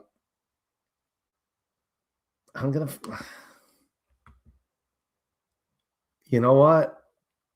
I'm going to go with the small guy, Trevor. I'm going to go with the small guy. You got Romeo Doubs, who brought him in. You got Kayshon Boutte. You got a bunch of taller wide receivers there. Give me a short little speedster, little gadget guy. Run some end arounds. Maybe he becomes a punt returner as well. Give me Zachariah Branch out of Georgia. Wow. Yeah. Probably the another tier down from a wide receiver standpoint. I like Malachi Fields there a lot too. Yeah. I mean, they can't go wrong either one. I want the smaller guy, a little different type of pace of a wide receiver. You got Romeo Doubs, who brought in. Give me something totally different than what you got on your roster. Change it up a little bit. What are your thoughts, Trevor, on Lander Barton and Kendall Daniels? Yeah, I like Kendall Daniels a lot, Anthony. He's probably my favorite out of the two. 6'5", safety. Could play some man as well. Really good in man and zone. I think both these guys are probably undrafted. I know Lander Barton, I've heard 7th round, but it just depends on what's there on the board. I think Barton, a little raw. Obviously you got to like the traits with Cody Barton, his brother, played linebacker for the Broncos, now with the Tennessee Titans. I like Daniels more. I think he's got more upside to his game, though, and a little bit more refined right now. And you got to love the size, 6'5", 242. Maybe you think about moving that to linebacker as well. But both guys going to be, I think, high on teams' priority list when it comes to undrafted free agents. You may see a team take a chance on Daniels in the 7th round to avoid having to really have competition when trying to pay some of these undrafted free agents to come in and play for you. One last one, Trevor. Green Bay. Yeah, I'm going to go with Michael's boy, Tredayon Stukes here to Green Bay. They need corner. This is a perfect time for Green Bay to pick up a corner here. You trade back, get more draft capital. Green Bay obviously don't have their first-round pick from that Micah Parsons trade. They addressed cornerback. They needed to address cornerback for a long time now. This makes perfect sense for Green Bay. Love that pick there for Green Bay. And you got to love, if you're Green Bay, you have really your pick of 3 corners that could go there. Yeah. All right, Trevor, real quick, because we really on the 3-hour mark, so we have to wrap it up, everybody. Give everybody a 2-minute warning for comments. I want to recap just the Mendoza real quick, Trevor. So we went bold, like the thumbnail said, bold trade scenario, surprise and picks. We went bold right out of the gate and traded Fernando Mendoza to the Cardinals. And then when the Raiders came up at pick 3, we also traded back, and Cowboys moved up. We went back and got 12 and 20 and 34 and 36 in the 2nd round. So we had 4 picks for the Raiders. And by not getting Fernando Mendoza and steering away from him, we ended up getting Caleb Downs at 12, Jordan Tyson at 20, Peter Woods at 34, and Chris Johnson, the corner out of San Diego State, at 36, Trevor. I think that was an A+. Give me your thoughts on that. Did we make the right move by making that trade? Or, hey, Mendoza is going to be a franchise quarterback. You can't trade number 1 pick away at any cost. Yeah, that's the thing. I'm so if you're the Raiders and you love Mendoza, don't hesitate. You take him. If you believe he's your franchise guy, he has a high upside, and he has the highest upside of all the quarterbacks in this class, I think, for sure. Will he reach that upside? Yet to be determined. We'll find out, down the road. I will say, though, Kenny, we brought this to everybody's fruition. The unique scenario of this, the value you could get for trading a guy like Fernando Mendoza, like what you could really build your roster, any one draft, what you could build this roster for the Raiders and the amount of draft picks you can get this year's draft.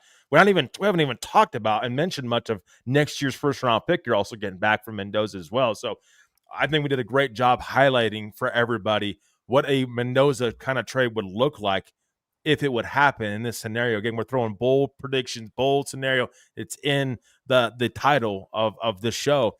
We threw that situation out there for everybody to see, hey, wow, this is what the Raiders could possibly get if they trade Mendoza and they're not in love with him.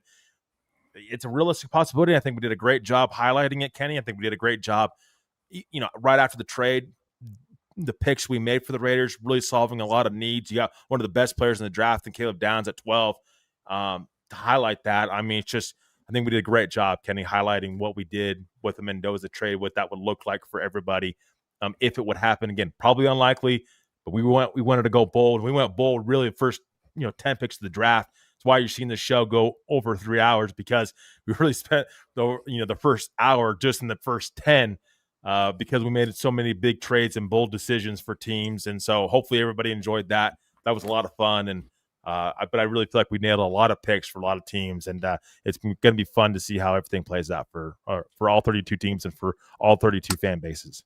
So much fun doing this. One other team I want to point out that we made a trade back with that I think we hit a home run on. They already had a lot of picks, but in the first 2 rounds. But the Jets stayed at 2 with David Bailey.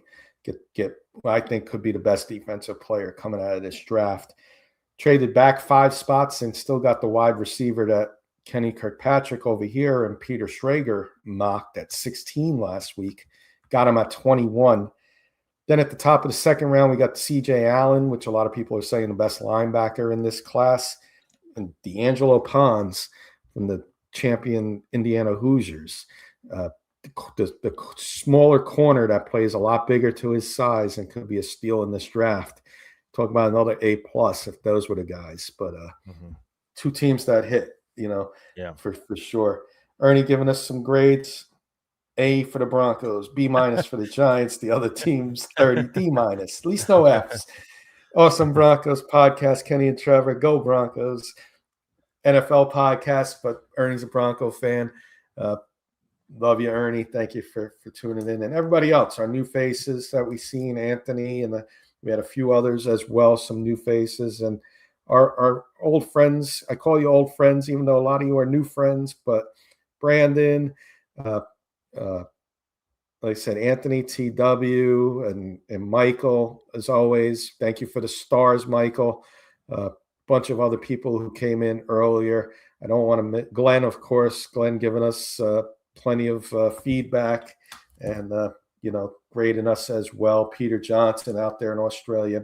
Patrick, aloha, and everybody else that came in earlier. Not forgetting you, but just a lot of names to mention.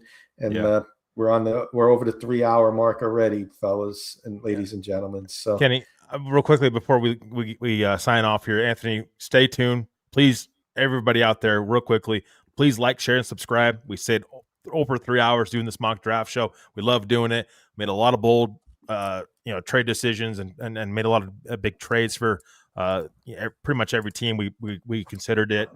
Kenny and I had a cap on what trades we can make, but please make sure you like, share, and subscribe for much more. We have so much more draft coverage ahead for everybody. We have so much more with our Juice football talk show. We have every Tuesday night, 7 p.m. Mountain Time, 9 p.m. 8 p.m. Mountain Time, 10 p.m. Eastern Time. But the best way to make sure that you never miss us on, make sure you like, share, and subscribe. Press that notification button so you'll never miss when we go live. But appreciate everybody. Anthony, stay tuned.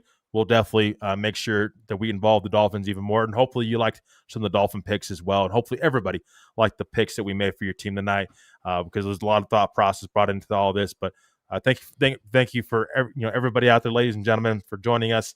We can't wait to see you next time on the Juice, 8 p.m. Mountain Time, 10 p.m. Eastern Time. Make sure to join us. Good night, everybody. And thank you all for everything you do. Have a good night, everybody.